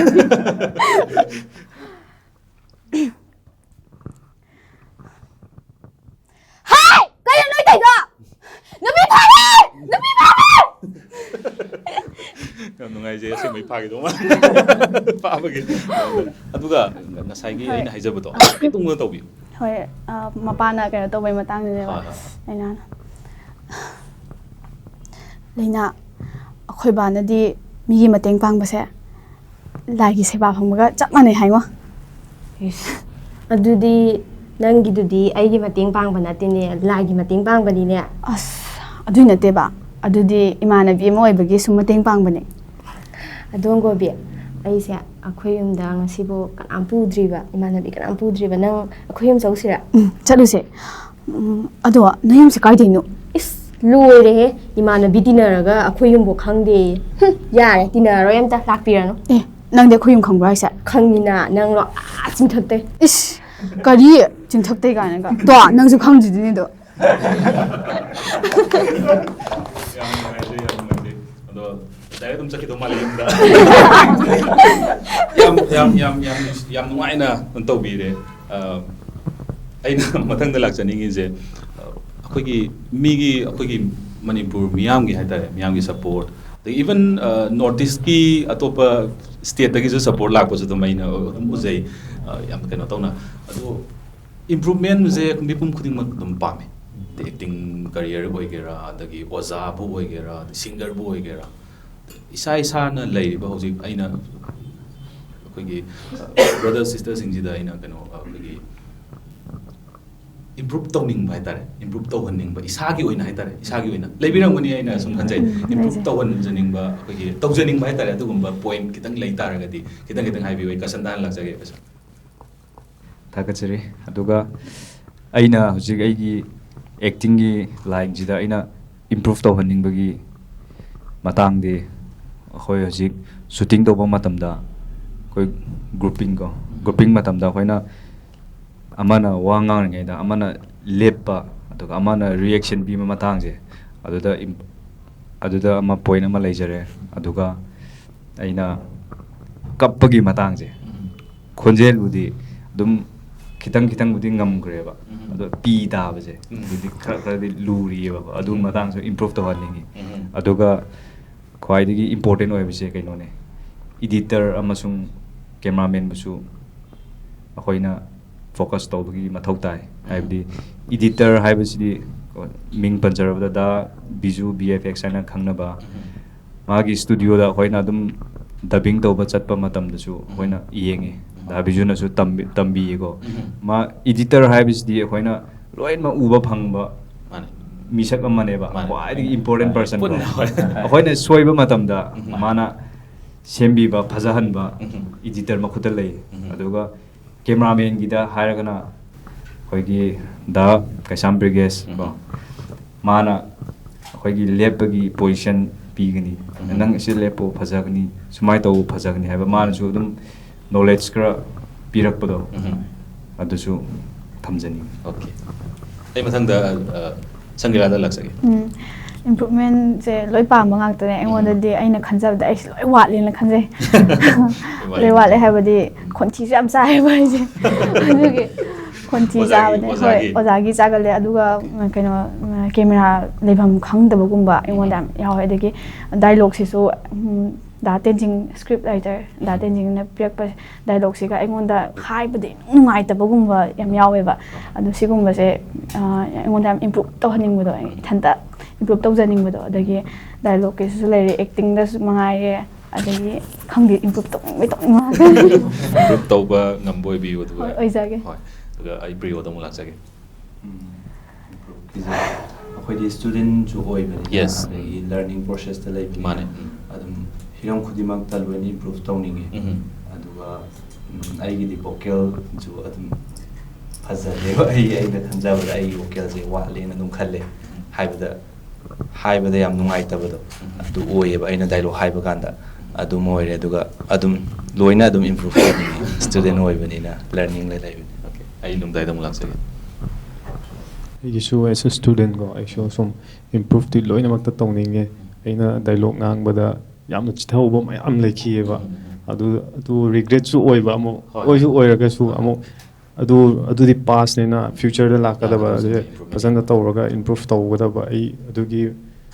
ꯆꯥꯡꯗ ꯍꯥꯏꯇꯥꯔꯦꯀꯣ ꯑꯗꯨ ꯆꯥꯡꯗ ꯄꯨꯔꯛꯅꯕꯗꯣ ꯑꯩ ꯁꯨꯝ ꯍꯣꯠꯅꯅꯤꯡꯕ ꯏꯝꯄ꯭ꯔꯨꯚꯃꯦꯟ ꯂꯩꯅꯤꯡꯕ ꯑꯗꯨ ꯇꯧꯋꯦ ꯑꯗꯨꯒ ꯑꯁꯤ ꯈꯛꯇ ꯅꯠꯇꯕ ꯑꯩ ꯏꯁꯥꯒꯤ ꯑꯣꯏꯅꯗꯤ ꯀꯩ ꯍꯥꯏꯅꯤ GKꯒꯨꯝꯕ ꯖꯦꯅꯔꯦꯜ ꯅꯣꯂꯦꯖꯀꯨꯝꯕ ꯕꯔꯅꯤꯡ ꯏꯁꯨꯒꯨꯝꯕꯁꯦ ꯏꯁꯥꯅ ꯑꯥꯔꯠ ꯆꯠꯆꯔꯁꯨ ꯑꯁꯨꯝꯕ ꯔꯣꯝꯗꯁꯨ ꯏꯝꯄ꯭ꯔꯨꯚ ꯂꯩꯇ꯭ꯔꯗꯤ ꯐꯔꯛ ꯇꯥꯔꯛꯀꯅꯦꯕ ꯍꯌꯦꯡꯋꯥꯏ ꯑꯗꯨꯝ ꯔꯣꯝꯗꯁꯨ ꯌꯥꯝ ꯏꯝꯄ꯭ꯔꯨꯚ ꯇꯧꯅꯤꯡꯉꯤ ꯍꯣꯠ ꯇꯣꯄꯤꯛꯁꯤꯡꯁꯤꯗ ꯍꯦꯟꯅ ꯑꯗꯨꯁꯨ ꯈꯪꯅꯤꯡꯕꯒꯤ ꯋꯥꯈꯜꯂꯣꯟ ꯊꯝꯕꯅꯤ ꯑꯣꯀꯦ ꯕꯤꯟꯗꯤꯌꯥꯗ ꯑꯃꯨꯛ ꯂꯥꯛꯆꯒꯦ ꯕꯤꯟꯗꯤꯌꯥꯒꯤ ꯃꯇꯥꯡꯁꯤꯗ ꯑꯩꯁꯨ ꯍꯥꯏꯗꯤ ꯆꯞ ꯃꯥꯟꯅꯩ ꯃꯣꯏꯅ ꯍꯥꯏꯔꯤꯁꯦ ꯍꯥꯏꯗꯤ ꯈꯨꯗꯤꯡꯃꯛꯇ ꯍꯥꯏꯗꯤ ꯄꯔꯐꯦꯛ ꯑꯣꯏ ꯍꯥꯏꯕꯗꯤ ꯌꯥꯗꯕꯅꯤꯅ ꯌꯥꯝꯅ ꯋꯥꯠꯂꯦ ꯑꯗꯨꯒ ꯑꯩꯅ ꯍꯦꯟꯅ ꯋꯥꯠꯂꯦꯅ ꯈꯟꯖꯕꯗꯤ ꯑꯗꯨꯝ ꯑꯦꯛꯇꯤꯡꯒꯤ ꯂꯝꯁꯤꯗ ꯑꯩꯈꯣꯏ ꯀꯩꯝ ꯍꯩꯕ ꯅꯠꯇꯦꯕ ꯁꯨꯝ ꯍꯥꯏꯗꯤ ꯃꯌꯥꯝꯅ ꯅꯨꯡꯁꯤꯕꯤꯕꯒꯤ ꯃꯌꯥꯝꯅ ꯄꯥꯝꯕꯤꯕꯒꯤ ꯌꯦꯡꯕꯤꯕ ꯑꯗꯨ ꯈꯛꯇꯪꯅꯦꯕ ꯑꯗꯨꯗꯨꯅ ꯍꯥꯏꯗꯤ ꯈꯪꯗꯕ ꯃꯌꯥꯝꯁꯦ ꯑꯣꯖꯥ ꯒꯨꯔꯨ ꯂꯩꯔꯤꯕ ꯃꯌꯥꯝꯁꯤꯗ ꯆꯠꯂꯒ ꯇꯝꯁꯟꯕ ꯁꯤꯃ ꯈꯤꯇꯪ ꯐꯒꯗ꯭ꯔꯥꯅ ꯈꯟꯖꯩ ꯑꯗꯨꯗꯨꯒ ꯑꯃꯨꯛ ꯑꯩꯁꯦ ꯁꯨꯇꯤꯡ ꯃꯇꯝꯗ ꯌꯥꯝꯅ ꯆꯣꯛꯊꯒꯟꯗꯕ ꯑꯣꯏꯌꯦꯕ ꯏꯅꯔꯖꯤ ꯌꯥꯎꯗꯕ ꯍꯥꯏꯇꯥꯔꯦ ꯌꯥꯎꯒꯟꯗꯕ ꯑꯗꯨ ꯁꯤꯝꯇꯪꯒ ꯐꯔꯗꯤ ꯈꯤꯇꯪ ꯐꯒꯗ꯭ꯔꯥꯅ ꯑꯗꯨꯃꯥꯏꯅ ꯈꯟꯖꯩ ꯂꯥꯁ ꯑꯣꯏꯅ ꯖꯦꯛꯁꯟꯗ ꯂꯥꯛꯆꯒꯦ ꯑꯦꯛꯇꯤꯡ ꯃꯇꯥꯡꯁꯦ ꯑꯩꯈꯣꯏ ꯃꯥꯂꯪꯕꯅꯁꯨ ꯀꯁꯟꯅꯁꯨ ꯂꯣꯏ ꯊꯝꯕꯤꯈ꯭ꯔꯦ ꯍꯧꯖꯤꯛ ꯑꯩꯈꯣꯏ ꯏꯁꯥꯃꯛ ꯑꯗꯨꯝ ꯇꯝꯃꯤꯕ ꯉꯥꯛꯇꯅꯤ ꯑꯗꯨꯅ ꯍꯥꯏꯗꯤ ꯈꯨꯗꯤꯡꯃꯛꯇ ꯋꯥꯠꯄꯒꯤ ꯋꯥꯠꯄ ꯉꯥꯛꯇꯅꯤ ꯑꯩꯈꯣꯏꯅ ꯍꯧꯖꯤꯛ ꯍꯥꯏꯗꯤ ꯀꯦꯃꯦꯔꯥ ꯃꯃꯥꯡꯗ ꯊꯣꯛꯑꯒ ꯇꯧꯖꯩꯁꯤꯗꯤ ꯑꯣꯖꯥꯅ ꯏꯟꯕꯤꯕꯅꯤ ꯁꯦꯡꯅ ꯍꯥꯏꯔꯀꯥꯟꯗ ꯑꯣꯖꯥꯅ ꯂꯝꯖꯤꯡ ꯂꯝꯇꯥꯛꯄꯤꯔꯀꯥꯟꯗ ꯍꯥꯏꯇꯥꯔꯦ ꯑꯣꯖꯥꯒꯤ ꯅꯪꯅ ꯁꯨꯃꯥꯏꯅ ꯇꯧꯅꯤ ꯅꯪꯅ ꯃꯥꯏꯗ ꯁꯨꯃꯥꯏꯅ ꯂꯩꯊꯣꯔꯛꯎꯅꯤ ꯉꯁꯥꯏ ꯀꯁꯟꯅꯁꯨ ꯍꯥꯏꯕꯤꯈ꯭ꯔꯦ ꯑꯦꯗꯤꯇꯔ ꯗꯥ ꯕꯤꯖꯨ ꯑꯗꯒꯤ ꯀꯦꯃꯦꯔꯥꯃꯦꯟ ꯗꯥ ꯕ꯭ꯔꯤꯒꯦꯁ ꯃꯣꯏꯅ ꯀꯩ ꯍꯥꯏꯅꯤ ꯍꯥꯏꯗꯤ ꯑꯩꯈꯣꯏꯒꯤ ꯏꯗꯤꯇꯤꯡ ꯇꯧꯀꯥꯟꯗ ꯑꯩꯈꯣꯏꯒꯤ ꯑꯋꯥꯠꯄ ꯑꯃ ꯋꯥꯠꯍꯧꯕ ꯑꯃ ꯅꯠꯇ꯭ꯔꯒ ꯍꯥꯞꯀꯠꯍꯟꯅꯤꯡꯕ ꯑꯃ ꯑꯗꯨꯝ ꯍꯥꯏꯕꯤꯔꯛꯄ ꯍꯥꯏꯇꯥꯔꯦ ꯁꯤꯁꯨ ꯌꯥꯝ ꯅꯨꯡꯉꯥꯏꯖꯩ ꯑꯗꯨꯒ ꯑꯩꯒꯤ ꯑꯣꯏꯅꯗꯤ ꯈꯤꯇꯪ ꯍꯥꯏꯗꯤ ꯌꯦꯡꯉꯛꯑꯀꯥꯟꯗ ꯁꯨꯝ ꯋꯥꯠꯄꯁꯦ ꯋꯥꯠꯂꯦ ꯌꯥꯝꯅ ꯀꯞꯄꯗ ꯋꯥꯠꯂꯦ ꯅꯣꯛꯄꯗ ꯋꯥꯠꯂꯦ ꯑꯗꯨꯒ ꯃꯤꯉꯣꯟꯗ ꯍꯥꯏꯗꯤ ꯑꯩꯒꯤ ꯁꯛꯁꯤꯅ ꯀꯃꯥꯏꯅ ꯇꯧꯔ ꯅꯨꯡꯁꯤꯍꯟꯒꯅꯤ ꯍꯥꯏꯗꯤ ꯌꯦꯡꯉꯤꯕ ꯚꯥꯕꯣꯛꯁꯤꯅ ꯍꯥꯏꯇꯥꯔꯦ ꯑꯗꯣ ꯀꯦꯔꯦꯛꯇꯔꯅꯕꯨꯗꯤ ꯄꯨꯏ ꯅꯨꯡꯁꯤꯍꯟꯗꯕ ꯍꯥꯏꯁꯦ ꯑꯗꯨ ꯑꯣꯏꯇꯥꯔꯒꯁꯨ ꯑꯩꯉꯣꯟꯗ ꯍꯦꯟꯅ ꯇꯝꯁꯤꯜꯂꯀꯥꯟꯗ ꯇꯥꯁꯜꯂꯀꯥꯟꯗ ꯑꯗꯨꯝ ꯍꯥꯏꯗꯤ ꯍꯧꯖꯤꯛꯁꯦ ꯑꯗꯨꯝ ꯂꯔꯅꯤꯡ ꯄ꯭ꯔꯣꯁꯦꯁꯅꯤ ꯍꯥꯏꯇꯥꯔꯦ ꯑꯗꯨꯅ ꯑꯗꯨꯝ ꯇꯝꯁꯤꯜꯂꯤ ꯈꯨꯗꯤꯡꯃꯛ ꯑꯗꯨꯝ ꯇꯝꯃꯤ ꯍꯥꯏꯇꯥꯔꯦ ꯏꯝꯄ꯭ꯔꯨꯚ ꯇꯧꯅꯕ ꯍꯣꯠꯅꯔꯤ ꯑꯣꯀꯦ ꯌꯥꯝ ꯅꯨꯡꯉꯥꯏꯖꯩ ꯑꯩꯅ ꯃꯊꯪꯗ ꯂꯥꯛꯆꯅꯤꯡꯉꯤꯁꯦ ꯑꯩꯈꯣꯏꯒꯤ ꯀꯦꯔꯦꯛꯇꯔ ꯍꯥꯏꯗꯤ ꯑꯩꯈꯣꯏꯒꯤ ꯑꯁꯦꯡꯕ ꯃꯃꯤꯡꯒꯁꯦ ꯑꯩꯈꯣꯏꯒꯤ ꯀꯥꯎꯊꯣꯛꯄꯩ ꯃꯑꯣꯡꯗ ꯂꯥꯛꯑꯅꯤ ꯍꯥꯏꯇꯥꯔꯦ ꯑꯩꯈꯣꯏꯒꯤ ꯃꯥꯂꯪꯕ ꯑꯗꯒꯤ ꯀꯁꯟꯕꯨꯗꯤ ꯃꯁꯥꯒꯤ ꯃꯃꯤꯡ ꯂꯩꯖꯔꯦ ꯑꯗꯒꯤ ꯂꯩꯅꯥ ꯀꯣ ꯑꯗꯒꯤ ꯑꯪꯒꯣꯕꯤ ꯀꯥꯏꯅ ꯁꯨꯃꯥꯏꯅ ꯗꯤꯡꯀꯨ ꯀꯥꯏꯅ ꯑꯩꯈꯣꯏꯒꯤ ꯂꯩꯁꯦ ꯑꯗꯒꯤ ꯅꯪꯒꯤꯅ ꯑꯁꯦꯡꯕ ꯑꯗꯨꯝ ꯁꯤꯖꯤꯟꯅꯔꯦ ꯍꯥꯏꯇꯥꯔꯦ ꯁꯨꯃꯥꯏꯅ ꯑꯩꯈꯣꯏꯒꯤ ꯀꯦꯔꯦꯛꯇꯔ ꯁꯥꯔꯛꯄꯁꯤꯗ ꯍꯥꯏꯇꯥꯔꯦ ꯏꯁꯥꯒꯤ ꯀꯦꯔꯦꯛꯇꯔꯗ ꯈ꯭ꯋꯥꯏꯗꯒꯤ ꯄꯥꯝꯕ ꯍꯥꯏꯇꯥꯔꯦ ꯑꯩꯈꯣꯏꯒꯤ ꯒꯨꯟ ꯍꯥꯏꯒꯗ꯭ꯔꯥ ꯑꯗꯨꯒꯤ ꯃꯇꯦꯛꯇꯨ ꯑꯝꯇꯪ ꯊꯝꯕꯤꯌꯨ ꯇꯦꯟꯇꯛꯅ ꯏꯁꯥꯒꯤ ꯀꯦꯔꯦꯛꯇꯔꯁꯤꯗ ꯑꯩ ꯂꯨꯝꯗꯥꯏ ꯑꯣꯏꯗ꯭ꯔꯦ ꯁꯤꯒꯤ ꯃꯇꯥꯡꯁꯤꯗ ꯑꯩ ꯁꯤ ꯀꯦꯔꯦꯛꯇꯔꯁꯦ ꯌꯥꯝ ꯄꯥꯝꯃꯦ ꯀꯥꯏꯅ ꯏꯁꯥꯒꯤ ꯑꯗꯨꯒꯤ ꯃꯇꯥꯡꯁꯤꯗ ꯊꯝꯕꯤꯌꯨ ꯏꯁꯥꯒꯤ ꯑꯣꯏꯅꯗꯤ ꯁꯨꯝ ꯏꯃꯥꯟꯅꯕ ꯑꯃꯗ ꯀꯩꯅꯣ ꯀ꯭ꯌꯨꯔꯤꯌꯁ ꯑꯣꯏꯔꯒ ꯆꯤꯡꯅꯩ ꯍꯥꯏꯕꯒꯤ ꯑꯃ ꯑꯗꯨꯒꯨꯝꯕ ꯑꯗꯨꯒꯤ ꯀꯦꯔꯦꯛꯇꯔꯗꯨ ꯌꯥꯝ ꯄꯥꯝꯃꯦ ꯑꯣꯀꯦ ꯖꯦꯛꯁꯟ ꯑꯝꯇ ꯊꯝꯕꯤꯌꯨ ꯑꯩꯒꯤꯅ ꯑꯃꯨꯛ ꯍꯥꯏꯗꯤ ꯃꯌꯥꯝꯒꯤ ꯃꯇꯦꯡ ꯄꯥꯡꯕ ꯑꯗꯨꯒ ꯏꯃꯥꯟꯅꯕ ꯃꯁꯦꯟ ꯅꯨꯡꯁꯤ ꯆꯥꯟꯅꯅ ꯂꯩꯕ ꯑꯗꯒꯤ ꯑꯃꯨꯛ ꯀꯩ ꯍꯥꯏꯅꯤ ꯑꯩꯁꯦ ꯑꯗꯨꯝ ꯃꯌꯥꯝꯒꯤ ꯀꯩ ꯍꯥꯏꯅꯤ ꯊꯕꯛ ꯑꯃ ꯊꯣꯛꯂꯀꯥꯟꯗ ꯑꯗꯨꯝ ꯃꯌꯥꯝꯒꯤ ꯃꯇꯦꯡ ꯄꯥꯡꯕꯗꯣ ꯏꯃꯥꯟꯅꯕ ꯃꯁꯦꯟ ꯄꯨꯟꯁꯤꯟꯕ ꯈꯣꯠꯄ ꯑꯩꯉꯣꯟꯗ ꯁꯨꯝ ꯂꯨꯅ ꯇꯤꯟꯅꯔꯝꯕ ꯀꯥꯏꯅꯕ ꯅꯨꯡꯉꯥꯏꯇꯕ ꯈꯣꯠꯇꯕ ꯑꯗꯨꯝ ꯍꯥꯏꯗꯤ ꯑꯗꯨꯒꯨꯝꯕꯁꯦ ꯁꯤ ꯀꯦꯔꯦꯛꯇꯔꯁꯦ ꯏꯁꯥꯃꯛ ꯑꯗꯨꯝ ꯑꯩ ꯔꯤꯌꯦꯜꯗꯁꯨ ꯑꯗꯨꯝ ꯄꯥꯝꯖꯩ ꯑꯣꯏꯅꯕꯁꯨ ꯍꯣꯠꯅꯖꯩ ꯑꯗꯨꯝ ꯀꯟꯅ ꯑꯗꯨꯝ ꯑꯩ ꯁꯤ ꯀꯦꯔꯦꯛꯇꯔꯁꯦ ꯑꯣꯏꯅꯕ ꯑꯗꯨꯝ ꯍꯣꯠꯅꯖꯒꯦ ꯑꯗꯨꯝ ꯑꯩ ꯁꯨꯃꯥꯏꯅ ꯊꯝꯖꯒꯦ ꯑꯩꯈꯣꯏꯒꯤ ꯁꯤꯔꯤꯁꯇꯒꯤ ꯆꯦ ꯃꯟꯗꯥꯒꯤ ꯗꯥꯏꯂꯣꯛꯇꯅ ꯑꯃꯨꯛ ꯑꯩꯈꯣꯏ ꯑꯔꯥꯡꯕꯝ ꯑꯣꯏꯕ ꯑꯗꯣ ꯑꯔꯥꯡꯕꯝ ꯑꯣꯏꯕꯒꯅ ꯍꯥꯏꯕꯤꯗꯅ ꯑꯗꯨꯃꯥꯏꯅ ꯑꯩꯈꯣꯏꯒꯤ ꯃꯇꯦꯡ ꯄꯥꯡꯕ ꯍꯥꯏꯇꯥꯔꯦ ꯑꯗꯨꯒ ꯃꯤꯒꯤ ꯑꯋꯥꯕ ꯎꯕ ꯈꯣꯠꯄ ꯁꯤꯒꯤ ꯀꯦꯔꯦꯛꯇꯔꯁꯦ ꯌꯥꯝ ꯄꯥꯝꯃꯦꯅ ꯍꯥꯏꯕꯤꯕꯅꯦ ꯑꯗꯨꯒ ꯑꯣꯏꯕꯁꯨ ꯑꯣꯏꯕꯤꯌꯨ ꯃꯇꯦꯡꯁꯨ ꯑꯗꯨꯝ ꯄꯥꯡꯕꯤꯌꯨ ꯑꯗꯨꯒ ꯑꯩ ꯄ꯭ꯔꯤꯌꯣꯗ ꯑꯃꯨꯛ ꯂꯥꯛꯆꯒꯦ ꯑꯩꯒꯤ ꯀꯦꯔꯦꯛꯇꯔꯗ ꯑꯩꯅ ꯄꯥꯝꯕꯁꯦ ꯐꯦꯃꯤꯂꯤꯒꯤ ꯑꯋꯥꯕ ꯎꯕꯁꯦ ꯁꯤꯃ ꯑꯗꯨꯝ ꯄꯥꯝꯃꯦ ꯍꯥꯏꯗꯤ ꯐꯦꯃꯤꯂꯤꯅ ꯋꯥꯔ ꯇꯥꯔꯒꯁꯨ ꯑꯩꯅ ꯃꯇꯦꯡ ꯄꯥꯡꯕ ꯉꯝꯕꯗꯣ ꯈꯔꯗ ꯑꯣꯏꯔꯁꯨ ꯑꯗꯨꯒꯤꯗꯣ ꯑꯩ ꯌꯥꯝ ꯄꯥꯝꯃꯦ ꯑꯗꯨꯒ ꯑꯩꯈꯣꯏ ꯐ꯭ꯔꯦꯟ ꯁꯥꯔꯀꯜ ꯌꯥꯝ ꯅꯨꯡꯁꯤꯅꯅ ꯂꯩꯕꯁꯦ ꯁꯤ ꯑꯩ ꯌꯥꯝ ꯄꯥꯝꯃꯦ. Okay, Kashangi. ꯑꯩꯅ ꯍꯥꯏꯖꯅꯤꯡꯕꯗꯤ ꯑꯩꯁꯨ ꯀꯩꯅꯣꯗ ꯁꯦꯔꯤꯁ ꯑꯁꯤꯗ ꯂꯥꯏꯔꯕ ꯏꯃꯨꯡꯗ ꯄꯣꯛꯆꯔꯁꯨꯀꯣ ꯑꯩꯈꯣꯏꯅ ꯊꯧꯅꯥꯁꯦ ꯂꯩꯅ ꯍꯣꯠꯅꯕ ꯂꯦꯞꯇꯕ ꯑꯗꯨꯒꯨꯝꯕ ꯑꯃꯁꯨ ꯑꯩꯅ ꯊꯝꯖꯅꯤꯡꯉꯤ. ꯑꯗꯨꯒ ꯃꯌꯥꯝꯗ ꯑꯩꯅ ꯈꯪꯍꯟꯅꯤꯡꯕꯗꯤ ꯑꯩꯈꯣꯏ 이홀기 ꯇꯤꯝ ꯂꯣꯏꯅꯃꯛꯁꯦ ꯅꯨꯡꯁꯤ ꯆꯥꯟꯅꯅ ꯑꯗꯨꯝ ꯂꯩꯃꯤꯟꯅꯔꯤꯁꯨ ꯈꯪꯍꯟꯅꯤꯡꯉꯤ. ꯁꯦꯡꯅ ꯔꯤꯌꯦꯜ ꯂꯥꯏꯐꯇꯁꯨ ꯑꯣꯐ ꯁ꯭ꯀ꯭ꯔꯤꯟꯗꯁꯨ ꯌꯥꯝꯅ ꯅꯨꯡꯁꯤꯅ ꯂꯩꯃꯤꯟꯅꯩꯅ ꯍꯥꯏꯕꯤꯕꯅꯤ. ꯑꯗꯨꯒ ꯑꯣꯟ ꯁ꯭ꯀ꯭ꯔꯤꯟꯗꯗꯤ ꯃꯌꯥꯝꯅ ꯑꯗꯨꯝ ꯈꯪꯅ ꯂꯩꯔꯦ ꯀꯌꯥ ꯅꯨꯡꯁꯤꯅꯩ ꯍꯥꯏꯕꯁꯦ. ꯑꯗꯨꯃꯁꯨ ꯍꯥꯏꯖꯒꯦ. ꯑꯗꯨꯒ ꯑꯩ ꯑꯁꯣꯝꯗ ꯑꯃꯨꯛ ꯂꯥꯛꯆꯒꯦ. ꯂꯩꯅꯥꯒꯤ ꯑꯣꯏꯅꯗꯤ ꯂꯩꯅꯥꯒꯤ ꯀꯦꯔꯦꯛꯇꯔ ꯍꯥꯏꯇꯥꯔꯦ. ꯃꯤꯡꯁꯦ ꯗꯥꯏꯔꯦꯛ ꯑꯣꯏꯅ ꯀꯧꯁꯟꯖꯔꯒꯦ. ꯑꯗꯨ ꯂꯩꯅꯥꯒꯤ ꯀꯦꯔꯦꯛꯇꯔꯁꯤꯗ ꯀꯔꯤꯅ ꯈ꯭ꯋꯥꯏ ꯄꯥꯝꯕꯤ? ꯑꯩꯁꯦ ꯂꯣꯏꯅꯃꯛꯇꯤ ꯄꯥꯝꯃꯦ. ꯍꯥꯏꯗꯤ ꯑꯩꯅ ꯃꯤꯈꯩꯁꯦ ꯑꯩꯅ ꯂꯣꯏ ꯉꯝꯃꯒ ꯄꯥꯝꯕꯗꯣ ꯑꯗꯨꯕꯨꯗꯤ ꯄꯥꯝꯃꯦ. ꯍꯥꯏꯗꯤ ꯅꯨꯡꯉꯥꯏꯕꯗꯣ ꯑꯩꯉꯣꯟꯗ ꯁꯨꯝ ꯍꯥꯏꯗꯤ ꯔꯤꯌꯦꯜꯗ ꯇꯧꯒꯦ ꯍꯥꯏꯕꯗꯤ ꯅꯠꯇꯕ ꯁꯨꯝ ꯀꯦꯔꯦꯛꯇꯔꯗꯨꯗ ꯆꯪꯁꯤꯜꯂꯀꯥꯟꯗ ꯁꯨꯝ ꯅꯨꯡꯉꯥꯏꯖꯕꯗꯣ ꯇꯧꯔꯀꯥꯟꯗ. ꯑꯗꯨꯒ ꯑꯩꯅ ꯈ꯭ꯋꯥꯏꯗꯒꯤ ꯑꯗꯨ ꯃꯌꯥꯝꯗꯣ ꯇꯧꯊꯔꯛꯄꯗ ꯈ꯭ꯋꯥꯏꯗꯒꯤ ꯅꯨꯡꯉꯥꯏꯈꯤꯕ ꯃꯇꯦꯛ ꯑꯃ ꯍꯥꯏꯔꯒꯗꯤ episode 4ꯗ ꯑꯣꯖꯥꯅ ꯆꯩꯔꯛꯑꯀꯥꯟꯗ ꯑꯩꯅ ꯀꯞꯄꯗꯣ. ꯍꯥꯏꯗꯤ ꯑꯩꯅꯗꯤ ꯂꯩꯅꯥꯁꯦ ꯀꯅꯥꯅꯣ ꯍꯥꯏꯕꯁꯦ ꯑꯩ ꯏꯁꯥꯅ ꯈꯪꯖꯕꯅꯤꯅ ꯑꯣꯖꯥꯅ ꯆꯩꯔꯛꯄꯗꯨꯗ ꯑꯩꯅ ꯌꯥꯝꯅ ꯊꯃꯣꯏ ꯁꯣꯛꯅ ꯀꯞꯈꯤꯕꯗꯣ ꯑꯗꯨꯅ ꯈ꯭ꯋꯥꯏꯗꯒꯤ ꯅꯨꯡꯉꯥꯏꯖꯩ, ꯄꯥꯝꯖꯩ. ꯃꯅꯨꯡꯗꯗꯤ ꯁꯣꯐꯇꯤ ꯑꯣꯏ ꯍꯥꯏꯕꯒꯤ ꯏꯁꯥꯅ ꯈꯪꯖꯕꯗꯣ. ꯑꯗꯨꯅ ꯄꯥꯝꯖꯩ. ꯒꯣꯕꯤꯒꯤꯅ ꯑꯃꯨꯛ ꯀꯔꯤ ꯀꯦꯔꯦꯛꯇꯔ ꯀꯔꯤ ꯃꯒꯨꯟ? ꯑꯩ ꯀꯦꯔꯦꯛꯇꯔꯁꯦ ꯂꯣꯏ ꯄꯥꯝꯃꯦ. ꯂꯣꯏ ꯄꯥꯝꯃꯦ. ꯃꯃꯥ ꯃꯄꯥꯅ ꯍꯥꯏꯕ ꯏꯟꯕ, ꯏꯪ ꯇꯞꯄꯤ, ꯑꯗꯒꯤ ꯇꯤꯟꯅꯕ ꯅꯨꯡꯉꯥꯏꯕ ꯂꯣꯏ ꯄꯥꯝꯃꯦ. ꯑꯉꯥꯡ ꯃꯇꯦꯡ ꯄꯥꯡꯕꯤ. ꯍꯣꯏ. Okay. ꯌꯥꯝ ꯅꯨꯡꯉꯥꯏꯔꯦ. ꯑꯗꯨꯒ ꯃꯊꯪꯗ ꯑꯩꯅ ꯂꯥꯛꯆꯅꯤꯡꯉꯤꯁꯦ ꯑꯦꯖ ꯑꯦ ꯌꯪ ꯑꯥꯔꯇꯤꯁ ꯑꯃ ꯑꯣꯏꯅ ꯑꯩꯈꯣꯏꯒꯤ ꯏꯟꯗꯁꯇ꯭ꯔꯤꯁꯤꯗ ꯆꯪꯉꯛꯄꯁꯤꯗ ꯀꯔꯤ ꯀꯔꯤ ꯆꯦꯂꯦꯟꯖꯦꯁ ꯊꯦꯡꯅꯩ ꯍꯥꯏꯕꯗꯨ ꯑꯃꯇꯪꯒ ꯈꯪꯖꯒꯦ. What are the challenges? ꯀꯣ ꯑꯗꯨꯒ ꯑꯗꯨ ꯍꯥꯟꯅ ꯇꯧꯖꯔꯒꯦ. ꯂꯨꯝꯗꯥꯏꯗꯒꯤ ꯍꯧꯕꯤꯔꯣ. ꯆꯦꯂꯦꯟꯖꯦꯁ ꯍꯥꯏꯔꯒꯗꯤ ꯆꯦꯂꯦꯟꯖ ꯇꯧꯒꯗꯕꯁꯦ ꯂꯨꯁꯨ ꯂꯨꯏ ꯑꯃꯔꯣꯝꯗꯀꯣ. ꯂꯨꯁꯨ ꯂꯨꯏ. ꯑꯗꯨꯒ ꯑꯩꯅꯕꯨ ꯀꯟꯇ꯭ꯔꯣꯜ ꯇꯧꯕ ꯉꯝꯔꯕ ꯆꯦꯂꯦꯟꯖꯁꯨ ꯑꯩꯅ ꯁꯨꯝ ꯂꯧꯁꯟꯕꯁꯨ ꯉꯝꯈꯤꯅꯦꯕ. ꯑꯗꯨꯒꯤ ꯀꯩ ꯍꯥꯏꯅꯤ ꯏꯁꯥꯅ ꯃꯣꯇꯤꯚꯦꯠ ꯇꯧꯕ ꯍꯩꯕ ꯃꯊꯧ ꯇꯥꯏꯌꯦꯕ ꯆꯦꯂꯦꯟꯖꯦꯁ ꯌꯥꯎꯁꯦ ꯍꯥꯏꯔꯒꯗꯤ.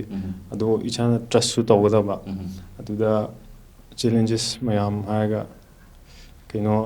ꯑꯔꯥꯟꯕꯔꯣꯝꯗ ꯄꯨꯗꯕ, ꯑꯩꯒꯤ ꯏꯝꯄ꯭ꯔꯨꯚꯃꯦꯟꯒꯤꯗꯃꯛꯇ ꯆꯦꯂꯦꯟꯖ ꯇꯧꯔꯒ ꯑꯗꯨꯝꯒꯤ ꯄꯨꯔꯒ ꯑꯩ ꯁꯨꯝ ꯇꯧꯅꯤꯡꯉꯤ. ꯌꯥꯝ ꯐꯖꯕ ꯍꯥꯏꯕꯤꯔꯦ. ꯆꯦꯂꯦꯟꯖꯇꯣ ꯑꯣꯄꯣꯔꯆꯨꯅꯤꯇꯤꯅ ꯎꯔꯒ ꯏꯁꯥ ꯏꯝꯄ꯭ꯔꯨꯚ ꯇꯧꯕꯒꯤ ꯑꯗꯨꯒꯨꯝꯕ ꯇꯟꯖꯥ ꯑꯃ ꯂꯧꯒꯦꯅ ꯍꯥꯏꯕꯤꯕꯅꯦ. ꯌꯥꯝ ꯅꯨꯡꯉꯥꯏ. ꯖꯦꯛꯁꯟꯒꯤꯗꯤ ꯀꯔꯤ ꯃꯣꯠ ꯂꯩꯕꯤ? ꯆꯦꯂꯦꯟꯖꯦꯁ ꯑꯩꯈꯣꯏꯒꯤ ꯑꯦꯖ ꯑꯦ ꯌꯪ ꯑꯥꯔꯇꯤꯁ ꯑꯃ ꯑꯣꯏꯅ ꯁꯤꯗ ꯏꯟꯗꯁꯇ꯭ꯔꯤꯁꯤꯗ ꯂꯩꯕ ꯃꯇꯝꯁꯤꯗ ꯀꯩ ꯆꯦꯂꯦꯟꯖꯦꯁ ꯐꯪꯕꯤ? ꯆꯦꯂꯦꯟꯖꯦꯁꯁꯤ ꯑꯗꯨꯝ ꯂꯨꯡꯗꯥꯏꯅꯁꯨ ꯊꯝꯕꯤꯔꯦꯀꯣ. ꯑꯗꯨꯝ ꯆꯞ ꯃꯥꯟꯅꯔꯦ. ꯍꯥꯏꯗꯤ ꯏꯁꯥꯁꯦ ꯍꯥꯏꯗꯤ ꯏꯁꯥꯗ ꯑꯣꯏꯅ ꯀꯩ ꯍꯥꯏꯅꯤ ꯏꯝꯄ꯭ꯔꯨꯚ ꯂꯥꯛꯅꯕ ꯂꯨꯡꯗꯥꯏꯅ ꯍꯥꯏꯕꯗꯨ ꯑꯗꯨꯝ ꯆꯞ ꯃꯥꯟꯅꯔꯦ. ꯀꯩꯁꯨ ꯀꯥꯏꯗꯦ. Okay. ꯕꯤꯟꯗꯤꯌꯥꯅꯤ ꯀꯔꯤ ꯈꯦꯠꯅꯕ ꯃꯣꯠꯀꯗꯤ ꯂꯩꯕꯤꯕ꯭ꯔꯥ? ꯀꯔꯤ ꯍꯥꯏꯅꯤꯡ? ꯑꯗꯨꯝ ꯆꯞ ꯃꯥꯟꯅꯩ. ꯆꯞ ꯃꯥꯟꯅꯔꯦꯕꯀꯣ. Okay. ꯌꯥꯝ ꯅꯨꯡꯉꯥꯏꯖꯩ. ꯏꯝꯄ꯭ꯔꯨꯚꯃꯦꯟꯁꯦ ꯑꯩꯈꯣꯏꯒꯤ ꯆꯦꯂꯦꯟꯖ ꯃꯌꯥꯝ ꯂꯩ ꯇꯥꯔꯒꯁꯨ ꯀꯣ ꯅꯍꯥ ꯑꯃ ꯑꯣꯏꯅ ꯍꯥꯏꯇꯥꯔꯦ ꯆꯦꯂꯦꯟꯖ ꯃꯌꯥꯝ ꯂꯩ ꯇꯥꯔꯒꯁꯨ ꯑꯩꯈꯣꯏꯒꯤ ꯆꯦꯂꯦꯟꯖ ꯃꯌꯥꯝꯗꯨꯕꯨ ꯑꯩꯈꯣꯏꯒꯤ ꯈꯨꯗꯣꯡꯆꯥꯕ ꯑꯃ ꯑꯣꯏꯅ ꯎꯔꯒ ꯍꯥꯏꯇꯥꯔꯦ ꯑꯩꯈꯣꯏ ꯍꯛꯆꯥꯡ ꯀꯟꯈꯠꯂꯒ ꯃꯣꯇꯤꯚꯦꯠ ꯇꯧꯔꯒ ꯍꯥꯏꯇꯥꯔꯦ ꯏꯅꯔꯖꯤ ꯑꯃꯒ ꯂꯣꯏꯅꯅ ꯇꯧꯔꯒꯗꯤ ꯆꯦꯂꯦꯟꯖ ꯃꯌꯥꯝꯗꯨ ꯂꯣꯏꯅ ꯏꯟꯊꯨꯔꯒ ꯍꯦꯛꯇ ꯃꯥꯎꯟ ꯑꯦꯚꯔꯦꯁ ꯇꯧꯅ ꯀꯥꯈ꯭ꯔꯗꯤ ꯁꯤꯅꯦꯕ ꯍꯥꯏꯕꯤꯔꯤꯁꯦ.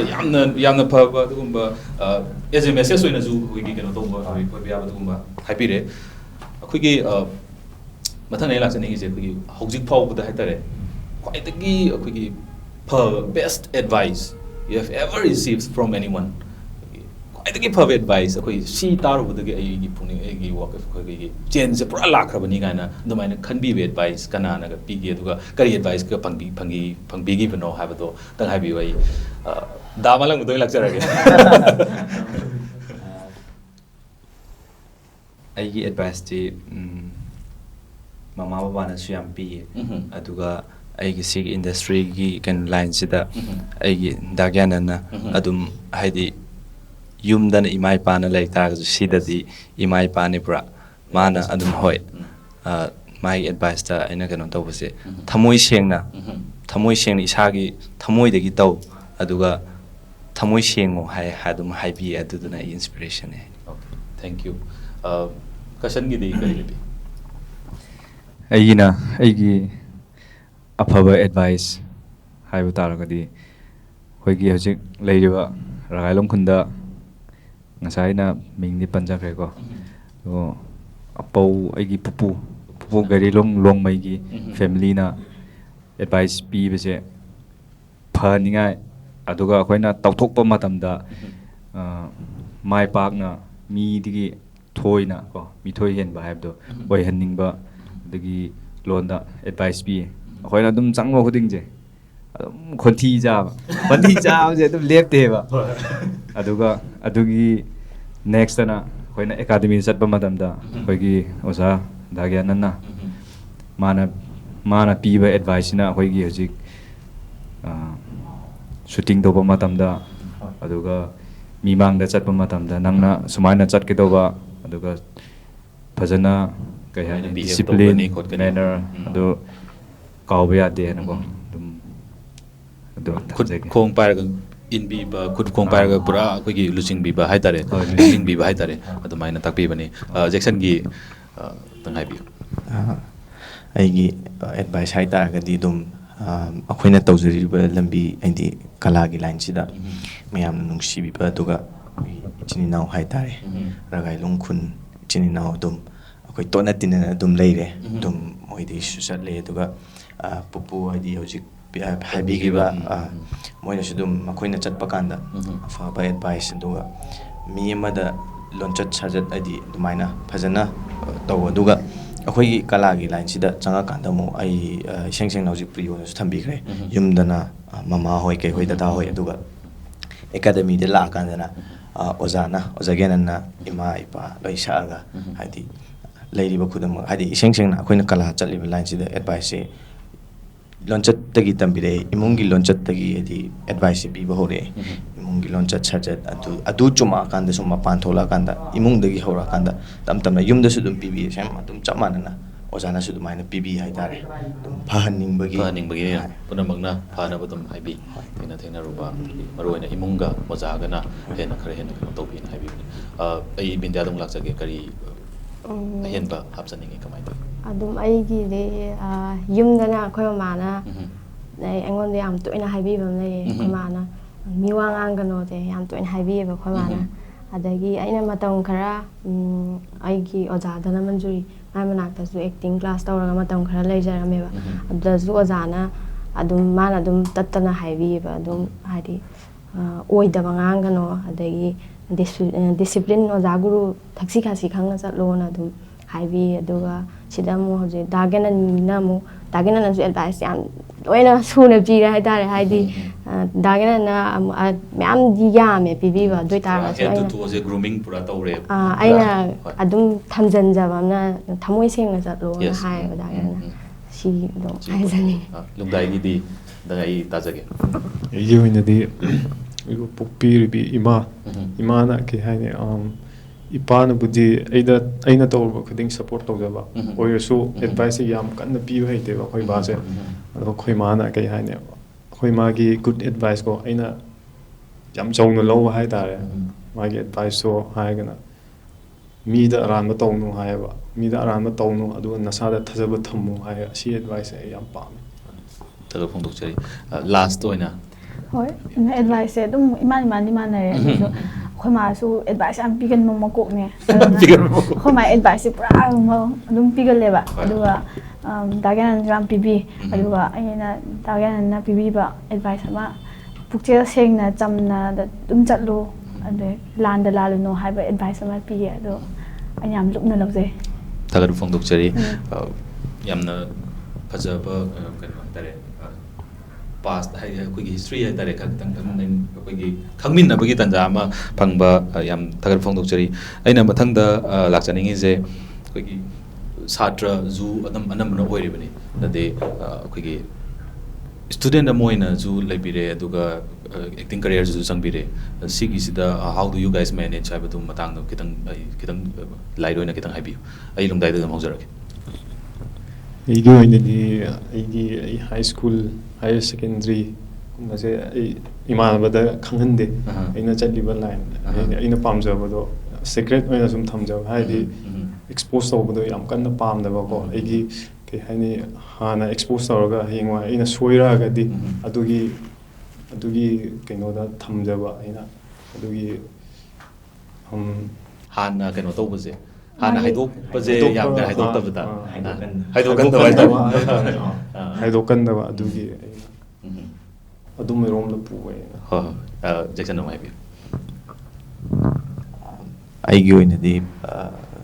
ꯃꯦꯅꯦꯖ ꯇꯧꯕꯁꯤ ꯀꯩꯅꯣ ꯇꯧꯏ ꯑꯗꯨꯝ ꯍꯥꯏꯗꯤ ꯁꯤꯡꯁꯤꯡꯅ ꯑꯩꯅ ꯇꯝꯖꯔꯛꯄ ꯁ꯭ꯀꯨꯜ ꯑꯅꯤꯈꯛ ꯍꯥꯏꯇꯥꯔꯦ ꯑꯩꯒꯤ ꯂꯩꯀꯥꯏꯒꯤ ꯁ꯭ꯀꯨꯜ ꯉꯥꯛꯇꯅꯤ ꯑꯃꯅ Asem Gojendro memorial English high school ꯑꯗꯨꯒ ꯑꯃꯅ the little star English higher secondary school 10ꯒ 12ꯒꯁꯤ the little star English higher secondary ꯊꯥꯖꯔꯛꯄꯅꯤ ꯏꯁꯦꯡ ꯁꯦꯡꯅ ꯁ꯭ꯀꯨꯜꯅ ꯁꯞꯄꯣꯔꯠ ꯇꯧꯕꯤ ꯑꯩꯁꯦ ꯄꯤꯛꯏꯉꯩꯗꯒꯤ ꯗꯥꯟꯁꯔ ꯑꯣꯏꯅ ꯀꯂꯥꯒꯤ ꯂꯥꯏꯟꯁꯤꯗ ꯆꯪꯉꯛꯄꯅꯤ나 ꯑꯣꯖꯥꯁꯤꯡꯅꯁꯨ ꯈꯪꯕꯤꯕ ꯍꯥꯏꯇꯥꯔꯦ ꯑꯗꯨꯅ ꯑꯣꯖꯥꯁꯤꯡ ꯂꯩꯕꯤꯕ ꯑꯣꯖꯥꯁꯤꯡꯅ ꯍꯥꯏꯇꯥꯔꯦ ꯑꯗꯨꯝ ꯈꯨꯗꯝ ꯑꯣꯏꯅ ꯑꯩꯅ ꯑꯩꯒꯤ ꯀꯂꯥꯒꯤ ꯑꯣꯏꯕ ꯊꯕꯛ ꯑꯃ ꯑꯗꯒꯤ ꯀꯣꯝꯄꯤꯇꯤꯁꯟ ꯑꯃ ꯌꯥꯎꯒꯦ ꯈꯣꯠꯀꯦ ꯍꯥꯏ ꯀꯥꯟꯗ ꯑꯗꯨꯝ ꯑꯌꯥꯕ ꯄꯤꯕꯤꯕ ꯑꯗꯨꯝ ꯍꯥꯏꯗꯤ ꯀꯣꯟꯅ ꯑꯩꯒꯤ ꯑꯣꯏꯅ ꯑꯗꯨꯝ ꯍꯥꯏꯗꯤ ꯃꯣꯏꯅ ꯁꯞꯄꯣꯔꯠ ꯇꯧꯕꯤꯕꯗꯣ ꯑꯗꯨꯅ ꯑꯗꯨꯝ ꯁꯤ ꯑꯗꯨꯝ ꯇꯧꯔꯒ ꯑꯗꯨꯝ ꯂꯥꯛꯏ ꯍꯥꯏꯇꯥꯔꯦ ꯑꯩ ꯑꯗꯨꯝ ꯑꯪꯒꯣꯕꯤꯗ ꯑꯗꯨꯝ ꯂꯥꯛꯆꯔꯒꯦ ꯑꯩꯒꯤ ꯑꯣꯏꯅꯗꯤ ꯁ꯭ꯀꯨꯂꯤꯡꯁꯦ ꯂꯣꯏꯔꯒ ꯇꯧꯕꯅꯤꯅ ꯁꯨꯇꯤ ꯃꯇꯝ ꯑꯌꯥꯝꯕ ꯑꯣꯏꯕꯅꯤꯅ ꯌꯨꯝꯗꯁꯨ ꯂꯩꯒꯜꯂꯦꯕ ꯑꯩꯁꯦ ꯑꯗꯨꯅ ꯑꯗꯨꯝ ꯑꯗꯨꯃꯥꯏꯅ ꯃꯇꯝ ꯁꯪꯕ ꯀꯥꯟꯗ ꯑꯗꯨꯝ ꯇꯧꯕꯅꯤꯅ ꯆꯦꯂꯦꯟꯖꯇꯤ ꯀꯌꯥ ꯊꯦꯡꯅꯗ꯭ꯔꯤ ꯁꯤꯒꯤ ꯍꯥꯏꯔꯗꯤ ꯇꯥꯏꯝ ꯃꯦꯅꯦꯖꯃꯦꯟꯇꯗꯤ ꯌꯥꯝ ꯀꯟꯅ ꯑꯀꯥꯏꯕꯗꯤ ꯂꯩꯇ꯭ꯔꯦꯕ ꯑꯅꯝꯕꯅ ꯁꯨꯇꯤꯡꯁꯤꯁꯨ ꯍꯣꯏ ꯑꯩꯈꯣꯏꯒꯤ ꯁꯨꯇꯤ ꯂꯩꯕ ꯀꯥꯟꯗ ꯑꯣꯏꯅ ꯇꯧꯋꯦꯅ ꯇꯥꯛꯄꯤꯔꯦ ꯍꯣꯏ ꯕꯤꯟꯗꯤꯌꯥꯒꯤꯗꯤ ꯀꯔꯤ ꯃꯣꯠ ꯊꯝꯕꯤ ꯑꯩꯁꯨ ꯁꯤꯒꯤ ꯂꯝꯕꯤꯁꯤꯗ ꯆꯪꯉꯛꯄꯁꯦ ꯍꯥꯏꯗꯤ ꯁ꯭ꯀꯨꯜꯒꯤ ꯃꯇꯝ ꯂꯣꯏꯔꯀꯥꯟꯗ ꯆꯪꯉꯛꯄꯅꯦ ꯑꯗꯨ ꯀꯣꯂꯦꯖ ꯇꯝꯕ ꯍꯧꯔꯀꯥꯟꯗ ꯑꯗꯨ ꯀꯣꯂꯦꯖ ꯇꯝꯃꯤꯉꯩꯗ ꯑꯗꯨꯝ ꯀꯩꯁꯨ ꯌꯥꯝ ꯀꯟꯅ ꯋꯥꯕꯗꯤ ꯊꯦꯡꯅꯔꯛꯇꯦ ꯍꯥꯏꯗꯤ ꯀꯣꯂꯦꯖ ꯇꯝꯃꯤꯉꯩ ꯃꯇꯝꯗꯨꯗ ꯁꯨꯃꯥꯏꯅ ꯌꯥꯝ ꯇꯣꯏꯅ ꯆꯠꯂꯛꯈꯤꯕꯁꯨ ꯅꯠꯇꯦ ꯑꯗꯨꯒ ꯑꯗꯨꯝ ꯑꯩꯈꯣই ꯀꯣꯂꯦꯖꯀꯤ ꯑꯩ ꯋꯥꯏꯈꯣꯝꯃꯅꯤ ꯒꯔꯜ ꯀꯣꯂꯦꯖꯇ ꯇꯝꯃꯛꯑꯦꯕ ꯑꯗꯣ ꯀꯣꯂꯦꯖꯀꯤ ꯑꯣꯖꯥꯁꯤꯡꯅꯁꯨ ꯑꯗꯒꯤ ꯏꯃꯥꯟꯅꯕꯤꯁꯤꯡꯅꯁꯨ ꯂꯣꯏ ꯈꯪꯕꯤ ꯑꯗꯨꯗꯨꯅ ꯑꯩꯉꯣꯟꯗ ꯀꯩꯁꯨꯝ ꯌꯥꯝꯅ ꯀꯟꯅ ꯋꯥꯕ ꯊꯦꯡꯅꯔꯛꯇꯦ ꯑꯗꯣ ꯍꯧꯖꯤꯛꯇꯤ ꯑꯃꯨꯛ ꯀꯣꯂꯦꯖꯀꯤ ꯃꯇꯝꯁꯨ ꯂꯣꯏꯁꯜꯂꯕꯅꯤꯅ ꯍꯧꯖꯤꯛꯇꯤ ꯑꯗꯨꯝ ꯁꯤꯗ ꯑꯗꯨꯝ ꯃꯥꯏ ꯑꯣꯟꯁꯤꯜꯂꯒ ꯃꯇꯝꯗꯣ ꯁꯤꯗ ꯄꯨꯔꯥ ꯀꯥꯏꯊꯣꯛꯑꯒ ꯇꯧꯔꯦ ꯃꯦꯅꯦꯖ ꯇꯧꯅꯤꯡꯉꯥꯏ ꯂꯩꯇ꯭ꯔꯦ ꯄꯨꯔꯥ ꯑꯣꯏꯅ ꯐꯨꯜ ꯑꯣꯟ ꯑꯣꯏꯅ ꯀꯩꯅꯣ ꯄꯤꯔꯦ ꯃꯇꯝꯗꯣ ꯄꯤꯔꯒ ꯂꯩꯔꯦ ꯍꯥꯏꯕꯅꯤ ꯀꯁꯟꯒꯤꯁꯨ ꯍꯥꯏꯕꯤꯌꯨ ꯑꯩꯒꯤꯗꯤ ꯍꯧꯖꯤꯛ ꯑꯩꯅ ꯁꯤꯗ ꯆꯪꯖꯔꯛꯄꯁꯤꯗꯤ ꯑꯩꯅ ꯍꯥꯏ ꯁ꯭ꯀꯨꯜ ꯁꯦꯀꯦꯟꯗꯔꯤ ꯂꯣꯏꯔꯕ ꯃꯇꯨꯡꯗ ꯑꯩꯁꯦ ꯆꯪꯖꯔꯛꯄꯅꯤ ꯑꯗꯨꯒ ꯁꯤ ꯆꯪꯗ꯭ꯔꯤꯉꯩ ꯃꯃꯥꯡꯁꯤꯗ ꯑꯩ ꯕꯤꯁꯥꯜ ꯃꯦꯒꯥ ꯃꯥꯔꯠꯇ ꯁ꯭ꯇꯥꯐ ꯑꯣꯏꯅ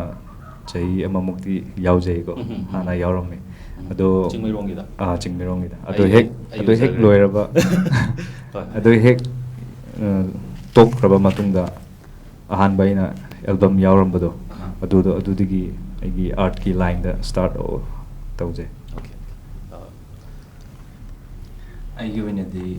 ꯑꯥꯔꯠꯀꯤ ꯂꯥꯏꯟꯁꯤꯗ ꯆꯪꯉꯛꯄꯁꯦ ꯀꯣꯂꯦꯖ ꯇꯝꯃꯕ ꯃꯇꯝꯗ ꯆꯪꯉꯛꯄꯅꯦ ꯑꯗꯣ ꯑꯩ ꯍꯧꯖꯤꯛ ꯗꯦꯝ ꯀꯣꯂꯦꯖꯇ ꯇꯝꯖꯔꯤ ꯑꯗꯨꯅ ꯑꯩꯈꯣꯏ ꯗꯦꯝ ꯀꯣꯂꯦꯖꯀꯤꯗꯤ ꯑꯃꯨꯛ ꯀꯣꯂꯦꯖ ꯀꯥꯗ ꯌꯥꯗꯕ ꯈꯣꯠꯇꯕ ꯈꯔ ꯂꯩ ꯑꯗꯨꯒ ꯑꯦꯛꯖꯥꯝ ꯃꯇꯝ ꯇꯥꯁꯜꯂꯛꯄ ꯁꯨꯇꯤꯡ ꯍꯌꯦꯡ ꯂꯩ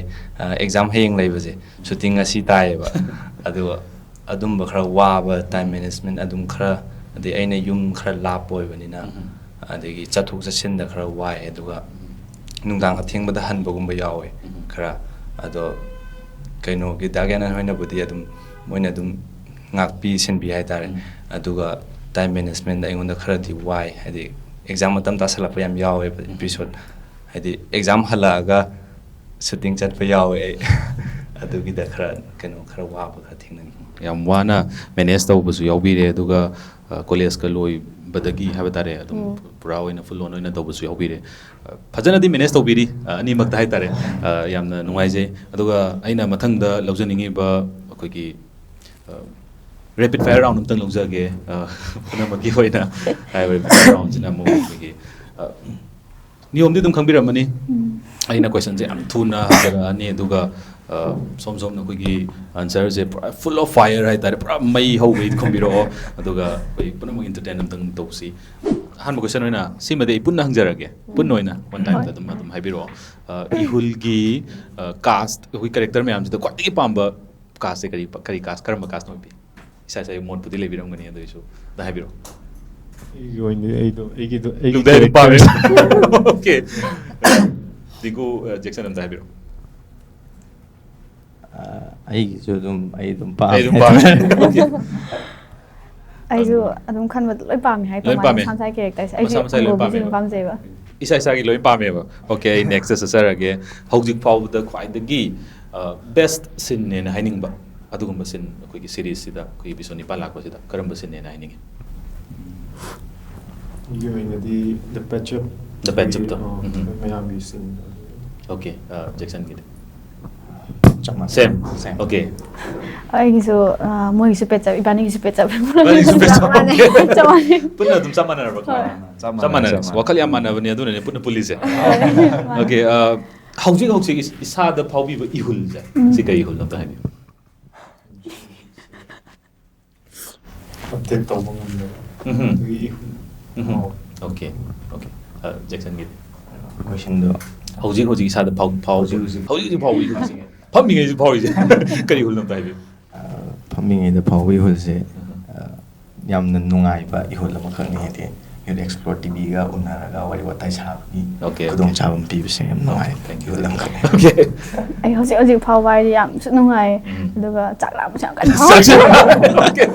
ihulse ꯆꯥꯛꯁꯨ ꯌꯥꯝ ꯂꯥꯝꯅ ꯐꯥꯎꯏ. ꯑꯩꯁꯨ ꯌꯥꯝ ꯅꯨꯡꯉꯥꯏꯕ ꯐꯥꯎꯋꯦ ꯍꯥꯏꯗꯤ ꯁꯨꯃꯥꯏꯅ ꯎꯅꯔꯒ Yes. ꯋꯥꯔꯤ ꯁꯥꯕꯁꯦ ꯑꯩꯈꯣꯏ ꯃꯌꯥꯝ ꯄꯨꯜꯂꯒ ꯑꯗꯨꯒ ꯆꯥꯛꯁꯨ ꯑꯗꯨꯝ Okay. Loira fazendo charge. ꯍꯧꯖꯤꯛ ꯑꯩꯅ ꯑꯩꯒꯤ ꯏꯍꯨꯜ ꯍꯧꯖꯤꯛ ꯐꯥꯎꯔꯤꯕꯁꯤꯗꯤ ꯃꯌꯥꯝ ꯇꯤꯟꯕꯒꯤ ꯅꯨꯡꯉꯥꯏꯕ ꯑꯃ ꯑꯗꯨꯒ ꯗꯗꯥꯈꯣꯏ ꯃꯌꯥꯝ ꯑꯗꯨꯒ ꯌꯨꯠ ꯑꯦꯛꯁꯄ꯭ꯂꯣꯔ ꯇꯤꯚꯤ ꯃꯌꯥꯝꯅ ꯑꯩꯈꯣꯏꯕꯨ ihulda natana amuka ihulda hena khanghan jabudo miyam da explore to bibudo adu phawe. Thank you. Thagachari. ꯑꯩꯒꯤ ꯑꯣꯏꯅꯗꯤ ꯀꯩ ꯀꯣꯏꯁꯟ ꯍꯪꯉꯛꯇꯣꯏꯅꯣ Kibo. Adugi ihul oina leire. ꯋꯥꯔꯤ ꯁꯥꯟꯅꯕꯒꯤ ꯈꯅꯥꯎꯁꯦ ꯈꯔ ꯀꯪꯉꯦ ꯑꯗꯨꯒ ꯀꯩ ꯀꯣꯏꯁꯟ ꯍꯪꯉꯛꯇꯣꯏꯅꯣ ꯁꯨꯝ ꯈꯟꯕ. Okay, khana adum kangalani rapid fire oin bithage. Khwaidagi nungaitaba mikupse karine habi. Phaugi oin. Really koi father gi lekhida ba. Okay. Sorry. Jackson gidi. ꯑꯩꯒꯤ ꯑꯣꯏꯅꯗꯤ ꯈ꯭ꯋꯥꯏꯗꯒꯤ ꯅꯨꯡꯉꯥꯏꯇꯕ ꯃꯤꯀꯨꯞ ꯍꯥꯏꯁꯦ ꯏꯊꯟꯗ ꯂꯩꯕꯗꯣ ꯏꯊꯟꯗ ꯍꯥꯏꯗꯤ ꯂꯩꯕꯗꯣ ꯑꯗꯨ ꯌꯥꯝ ꯅꯨꯡꯉꯥꯏꯇꯦ. Kanam leithabito. ꯍꯣꯏ. Punbasine nungaise.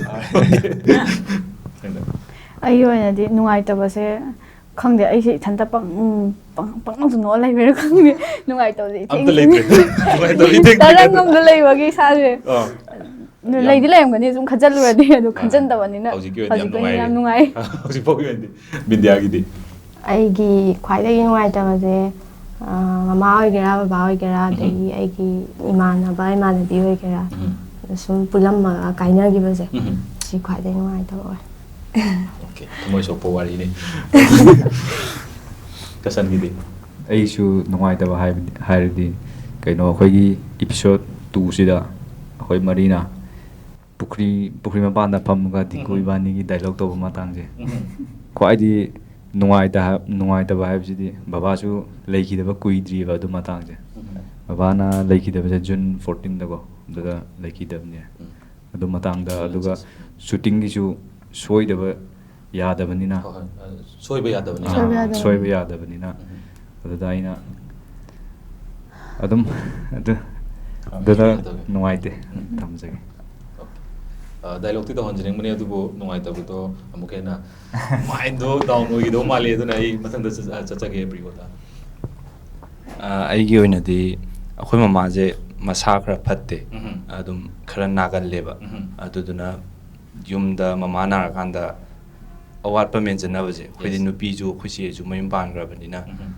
ꯈꯔ ꯋꯥꯏ ꯑꯗꯨꯅ ꯑꯩꯅ ꯌꯨꯝꯒꯤ ꯊꯕꯛ ꯑꯗꯨꯝ ꯈꯔ ꯇꯧꯋꯦ ꯑꯗꯨ ꯃꯃꯥ ꯅꯥꯔꯀꯥꯟꯗꯗꯤ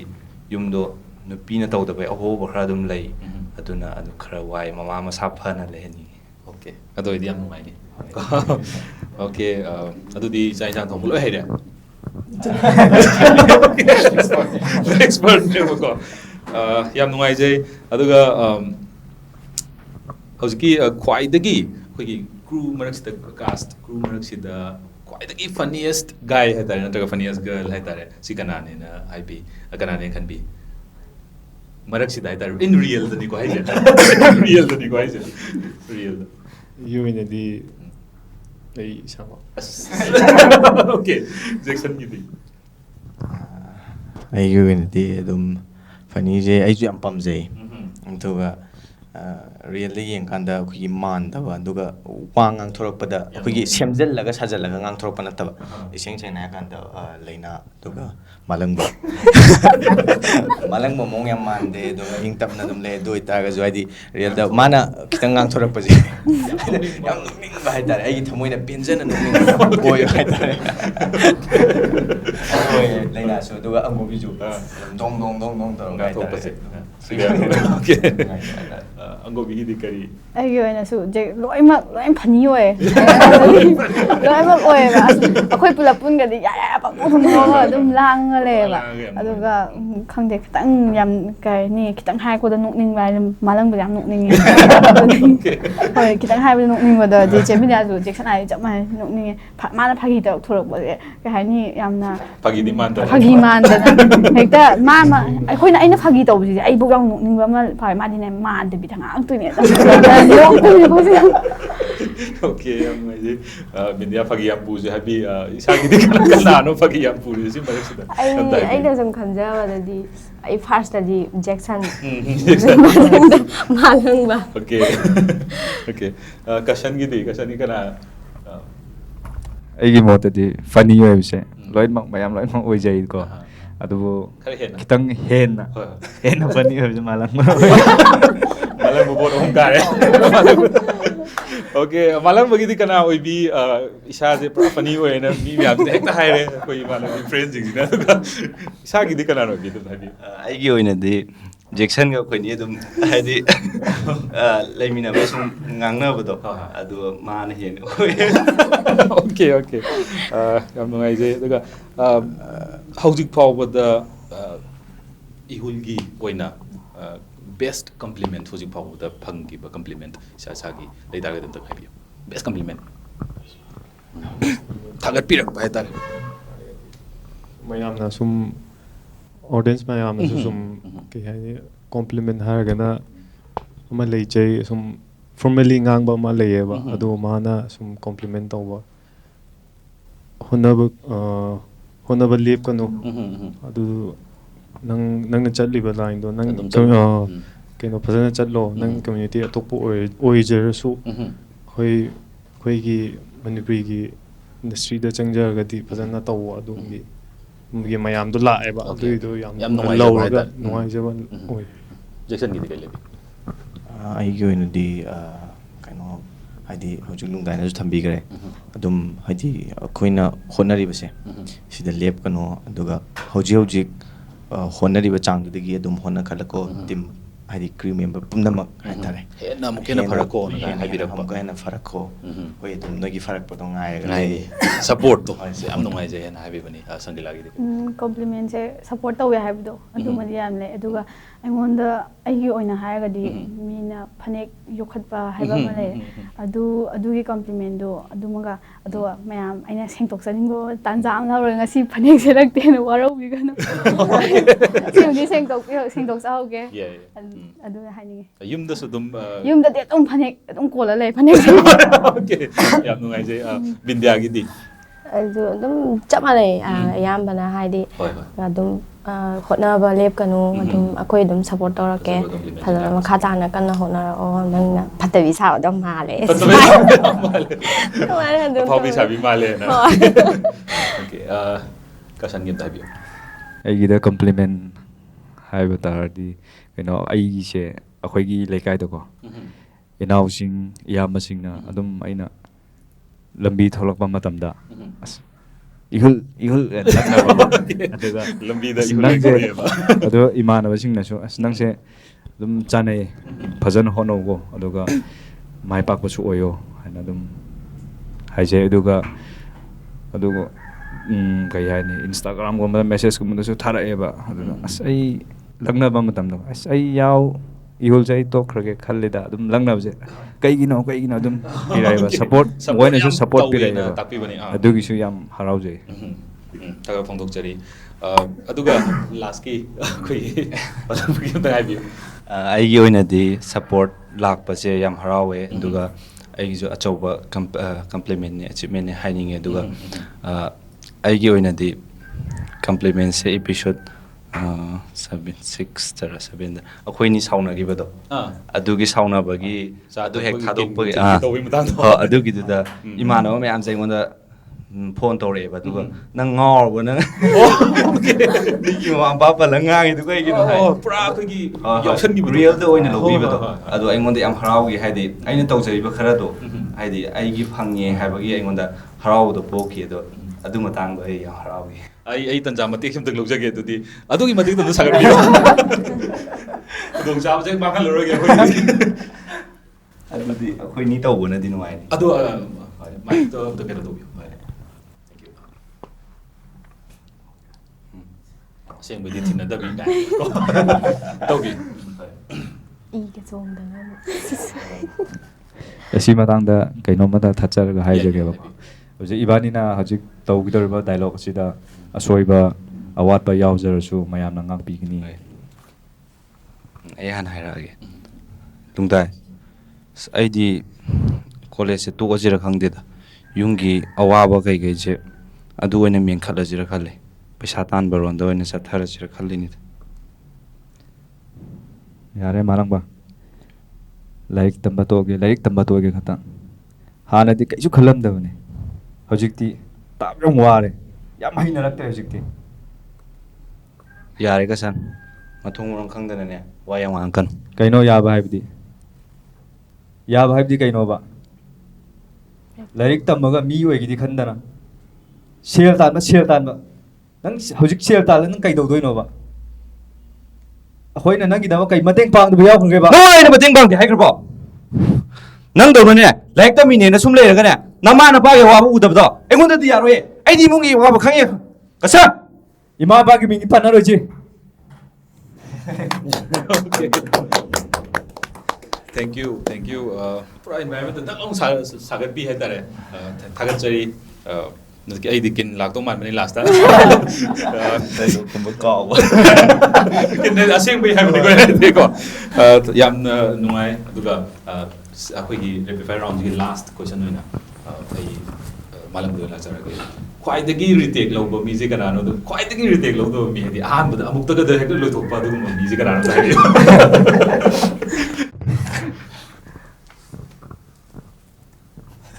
adugi de khara di lui retake se ai jam low we ado adum akhoi di learning oi banina adum loi low we ado ai wakhal ai su dum low we ado sidi play safe to bi gano dum ase budum hari ai adugi di kana hai du khang tu okay kasan hari kasan ख्वाइदगी retake लौबा हाइसिदि ऐजु तारे कहिनो हाइ अहानबा आइना screen द उतपा मतमदा नॉलेज कैसु लैतेबा अदुदा खोइना एपिसोड 1 गिदा हॉस्टल गी मतंगदा कहिनो तौबा मतंगसे मिट चोइबा अदुगा डायलॉग ngang मतमदा ngang को अदुगुम्बा अपनबा yaw yu okay bindiya gi dik 강대다. okay kwai de gi take lo do mi di ख्वाइदगी take लौदबा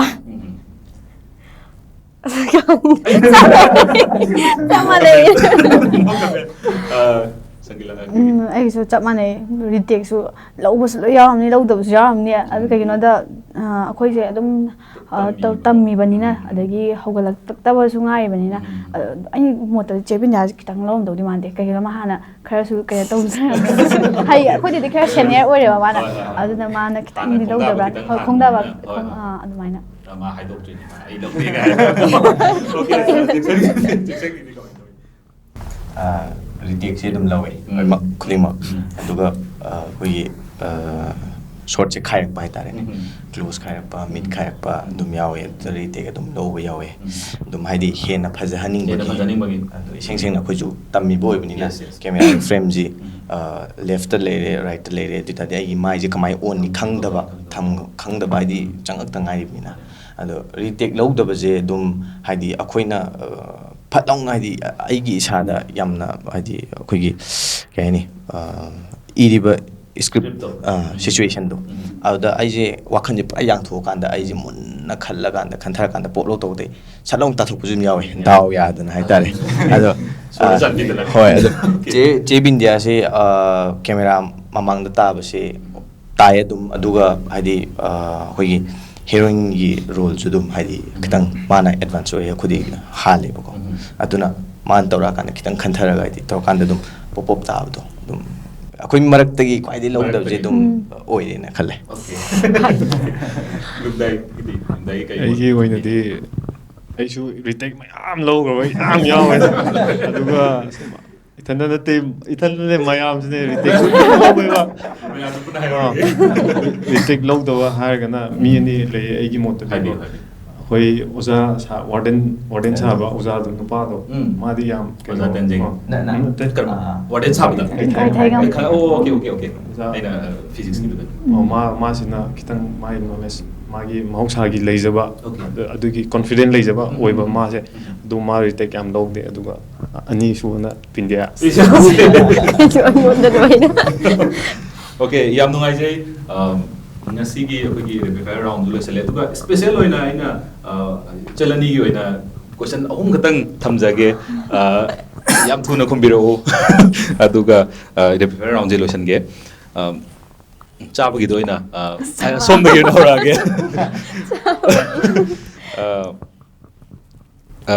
Angobina kadi pamje mimi singju versus momo karam khan bi gane mimi singju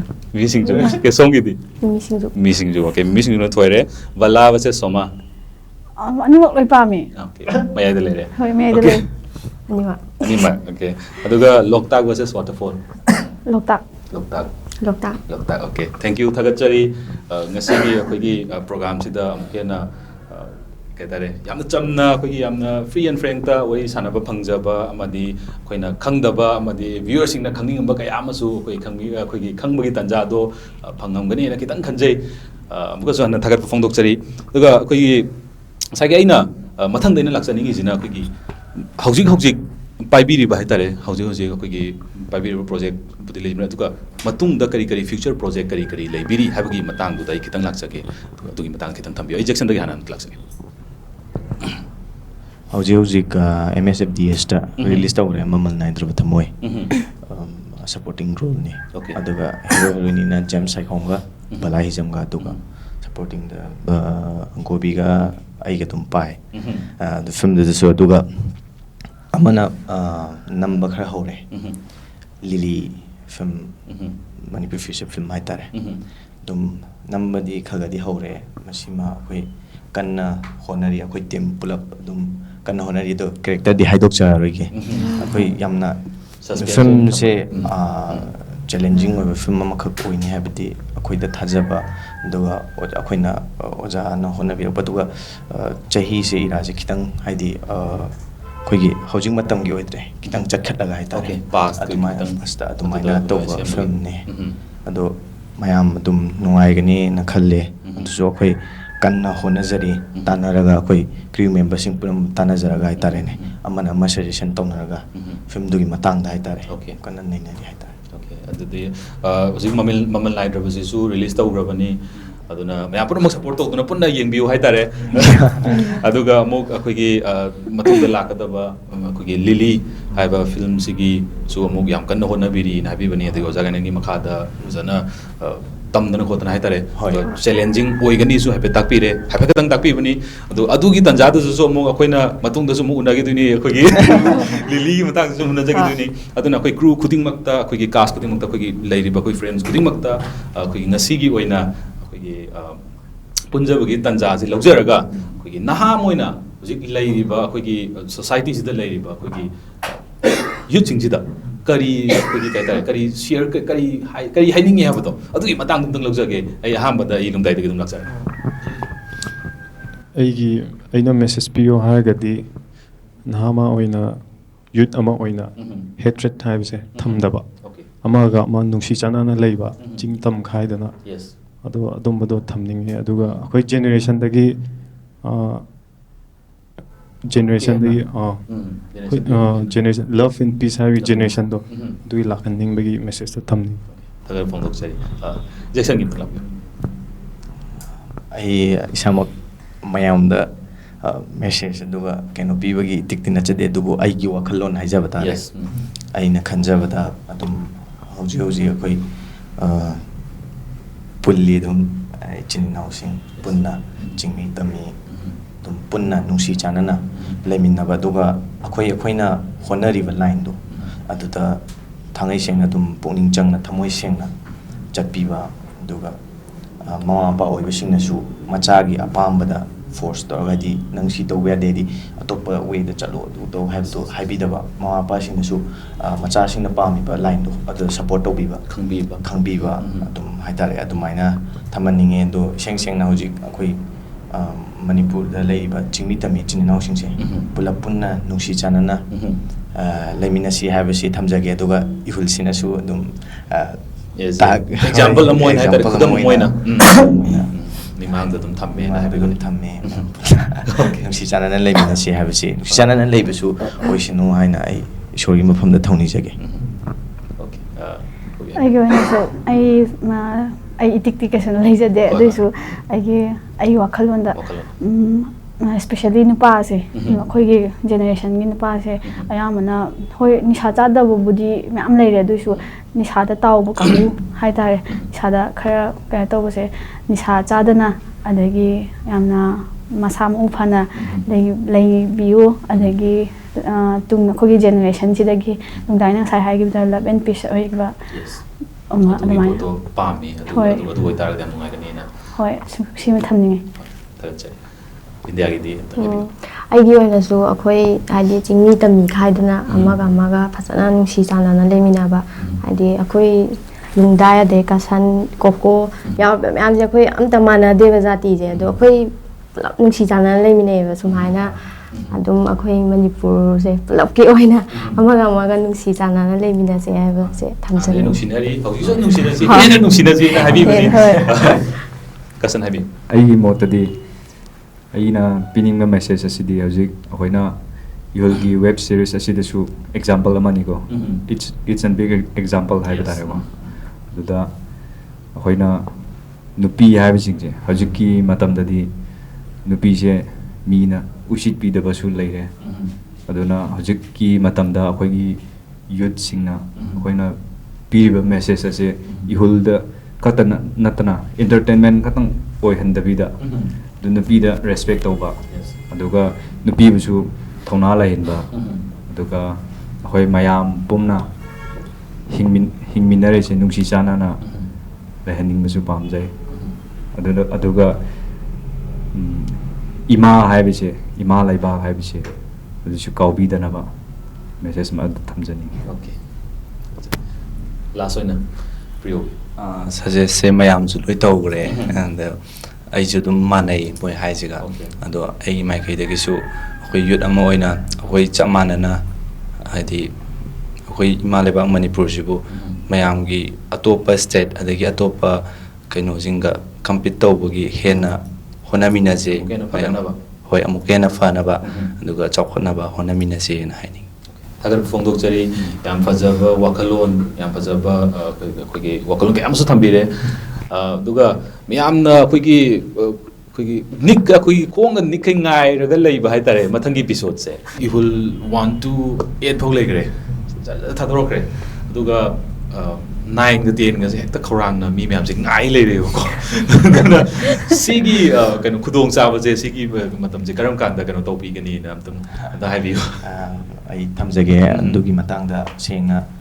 sengtokjabagi tanja amasu pibire dana sengju sengtokchaningi haidi sengsengna ihulgi timi mohchinjaraga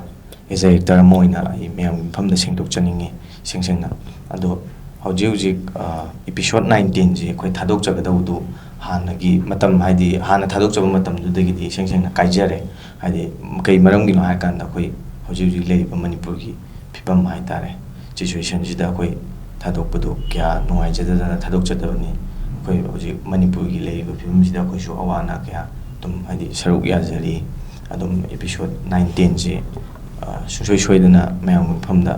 खुदोल तौजगनी दि मणिपुर की फिबम जिना खितंग इंथरा कांदा अदुगा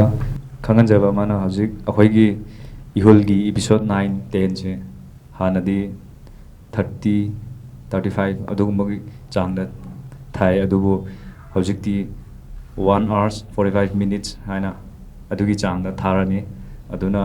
ꯑꯗꯨꯒꯤ ꯇꯟꯖꯥ ꯑꯁꯤ ꯂꯧꯔꯒ ꯍꯧꯖꯤꯛ ꯑꯩꯈꯣꯏꯒꯤ background ꯂꯩꯔꯤꯕ ꯁꯤꯡꯒꯔ ꯈꯪꯗꯦ ꯑꯗꯨꯒ ꯁ꯭ꯇꯣꯔꯤ ꯔꯥꯏꯇꯔ ꯑꯗꯨꯒ ꯑꯇꯣꯞ ꯑꯇꯣꯞꯄ ꯑꯩꯈꯣꯏꯒꯤ ꯁ꯭ꯄꯣꯟꯁꯔꯁꯤꯡ ꯑꯗꯨ ꯃꯌꯥꯝꯗꯁꯨ ꯑꯩꯈꯣꯏꯅ ꯁ꯭ꯇꯦꯖꯇ ꯃꯤꯒꯤ ꯃꯃꯥꯡꯁꯤꯗꯀꯣ ꯁꯛ ꯇꯥꯛꯍꯟꯅꯤꯡꯕ ꯏꯟꯇꯔꯦꯛꯁꯟꯗꯣ ꯑꯗꯨꯒ ꯑꯩꯈꯣꯏꯒꯤ ꯑꯥꯔꯇꯤꯁ ꯄꯨꯂꯞ ꯏꯍꯨꯜꯗ ꯌꯥꯎꯔꯤꯕꯁꯤꯡꯁꯦ ꯑꯩꯈꯣꯏꯅ ꯑꯗꯨꯝ ꯁꯤꯔꯤꯌꯦꯜꯁꯤꯗ ꯎꯖꯕ ꯈꯛꯇꯅꯦꯕ ꯑꯩꯈꯣꯏꯅ ꯊꯦꯡꯅꯕ ꯐꯪꯗꯕꯁꯨ ꯁꯦꯗꯨꯜꯒꯤ ꯃꯇꯨꯡ ꯏꯟꯅ ꯑꯩꯈꯣꯏꯒ ꯊꯦꯡꯅꯕ ꯉꯝꯗꯕꯁꯨ ꯌꯥꯎꯋꯦ ꯑꯗꯨꯅ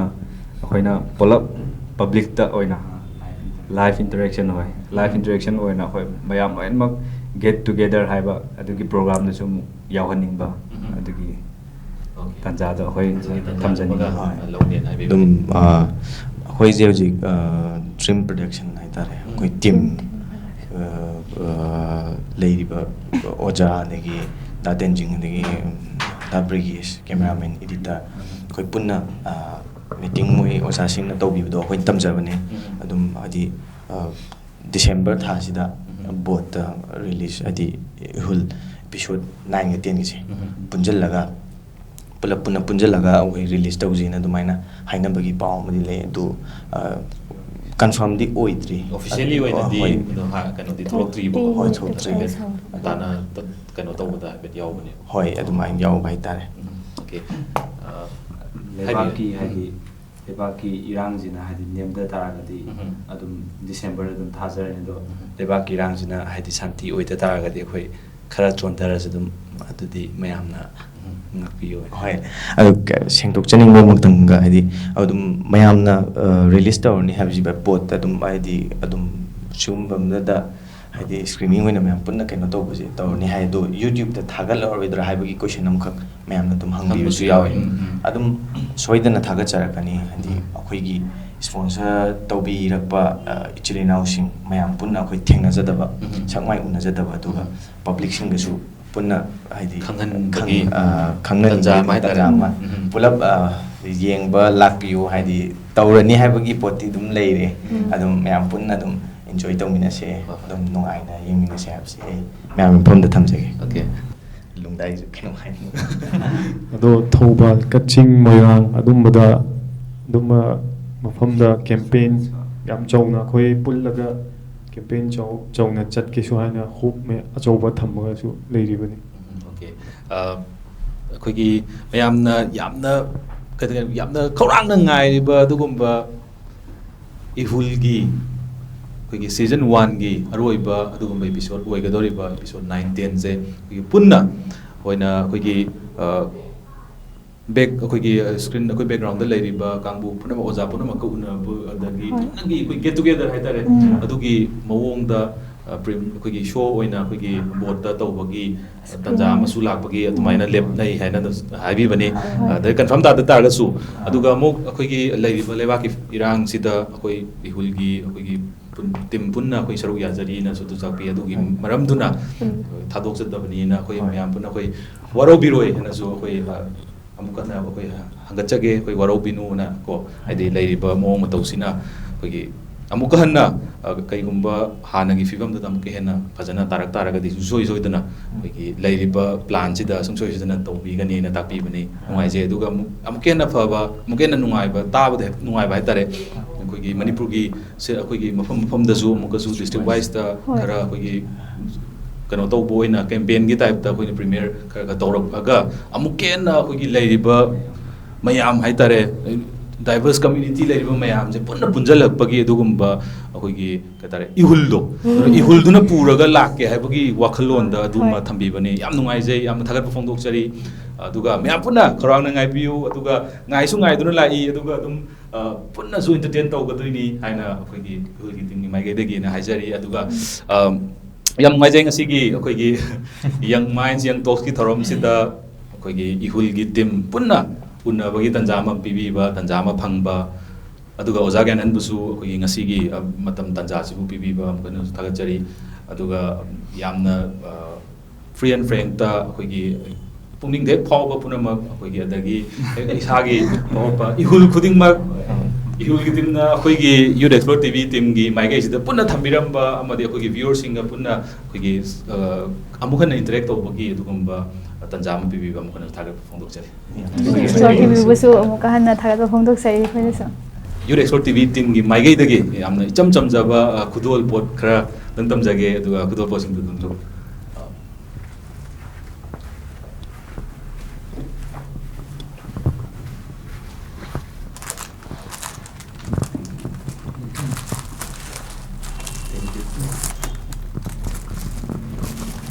Thank you. Welcome. Thank you. Welcome.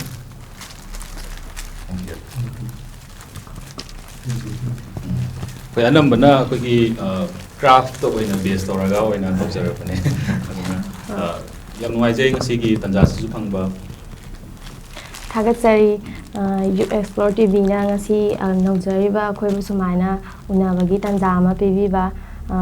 Youth explore TV बु मतम सांगना मियाम की सेवा तौबीदुना सिदगी हेन्ना चावना माइ पाकपा अमा ओइरसनुना इहुल की टीम ना विश तौजरी अदुगा यूथ एक्सप्लोर टीवी बु लाइक शेयर अमदि सब्सक्राइब तौबसु मयामना कौबिगनु सिमा हाइजरगा लसनजरगे अगर वो फोंदोक चरी ngasi ihul की टीम पुना कोई गुना दुना ngasi की तंजा से फंगबा दुगा ngasi की एपिसोड कोई की एपिसोड सिबु कोइना स्पॉन्सर तौबीबा आइगी यामबा अनि खतंग लेना कनो म्याम द सकताक सगे दुना अबुजम अमरजित माइते असिस्टेंट इंजीनियर ओइना लेबिरिबा इम्फाल ईस्ट डिवीजन द PWD मणिपुर सिदा लेबिरिबा यामबा सिनाजु कोइगी कनो सि टॉपिक पनि स्पॉन्सर टॉपिक पनि दुगा अथोकपम मनमोहन सेक्शन ऑफिसर ओइना लेबिरिबा दुगुम्बा PHED दा यामबा अनि सिबुसु कोइगी यूथ एक्सप्लोर टीवी टीम की माइगे दगी थागत फोंदोकचरी दुगा ngasi की वेन्यू ओइना लेरिबा एलेन ब्लॉसम्स एंड ग्रीन्स की सिगी मफम सिबु ओइना अखोइ द तंजा सिबु पीबी बाय बतारे प्रोग्राम सिबु तौबदा तंजा पीबी बा सिगी दमकतसु अमुकना थागत फोंदोकचरी ख्वाइ दगी मरु ओइना स्पेशल ओइना ओजा ज्ञानन बुसु टीम का पुन्ना पुन्ना दुना वइ साना बगी तंजा पीबी अमुकना थागत फोंदोकचरी Thank you. Youth explore TV की यंग माइंड्स यंग टॉक्स की थरम्बो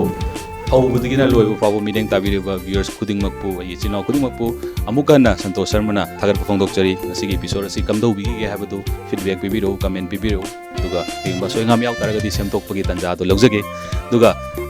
मथंग एपिसोड लाक्ति फावबुदि खोगी लैबा मिपुम खुदिंगमक नहा खुदिंगमक अमदि लैबा चिनाव खुदिंगमक एक्सप्लोर तौबियु एक्सपोज तौबियु अमदि एन्जॉय तौबियु दुगा मथंग एपिसोड गामिनसि साइनिंग ऑफ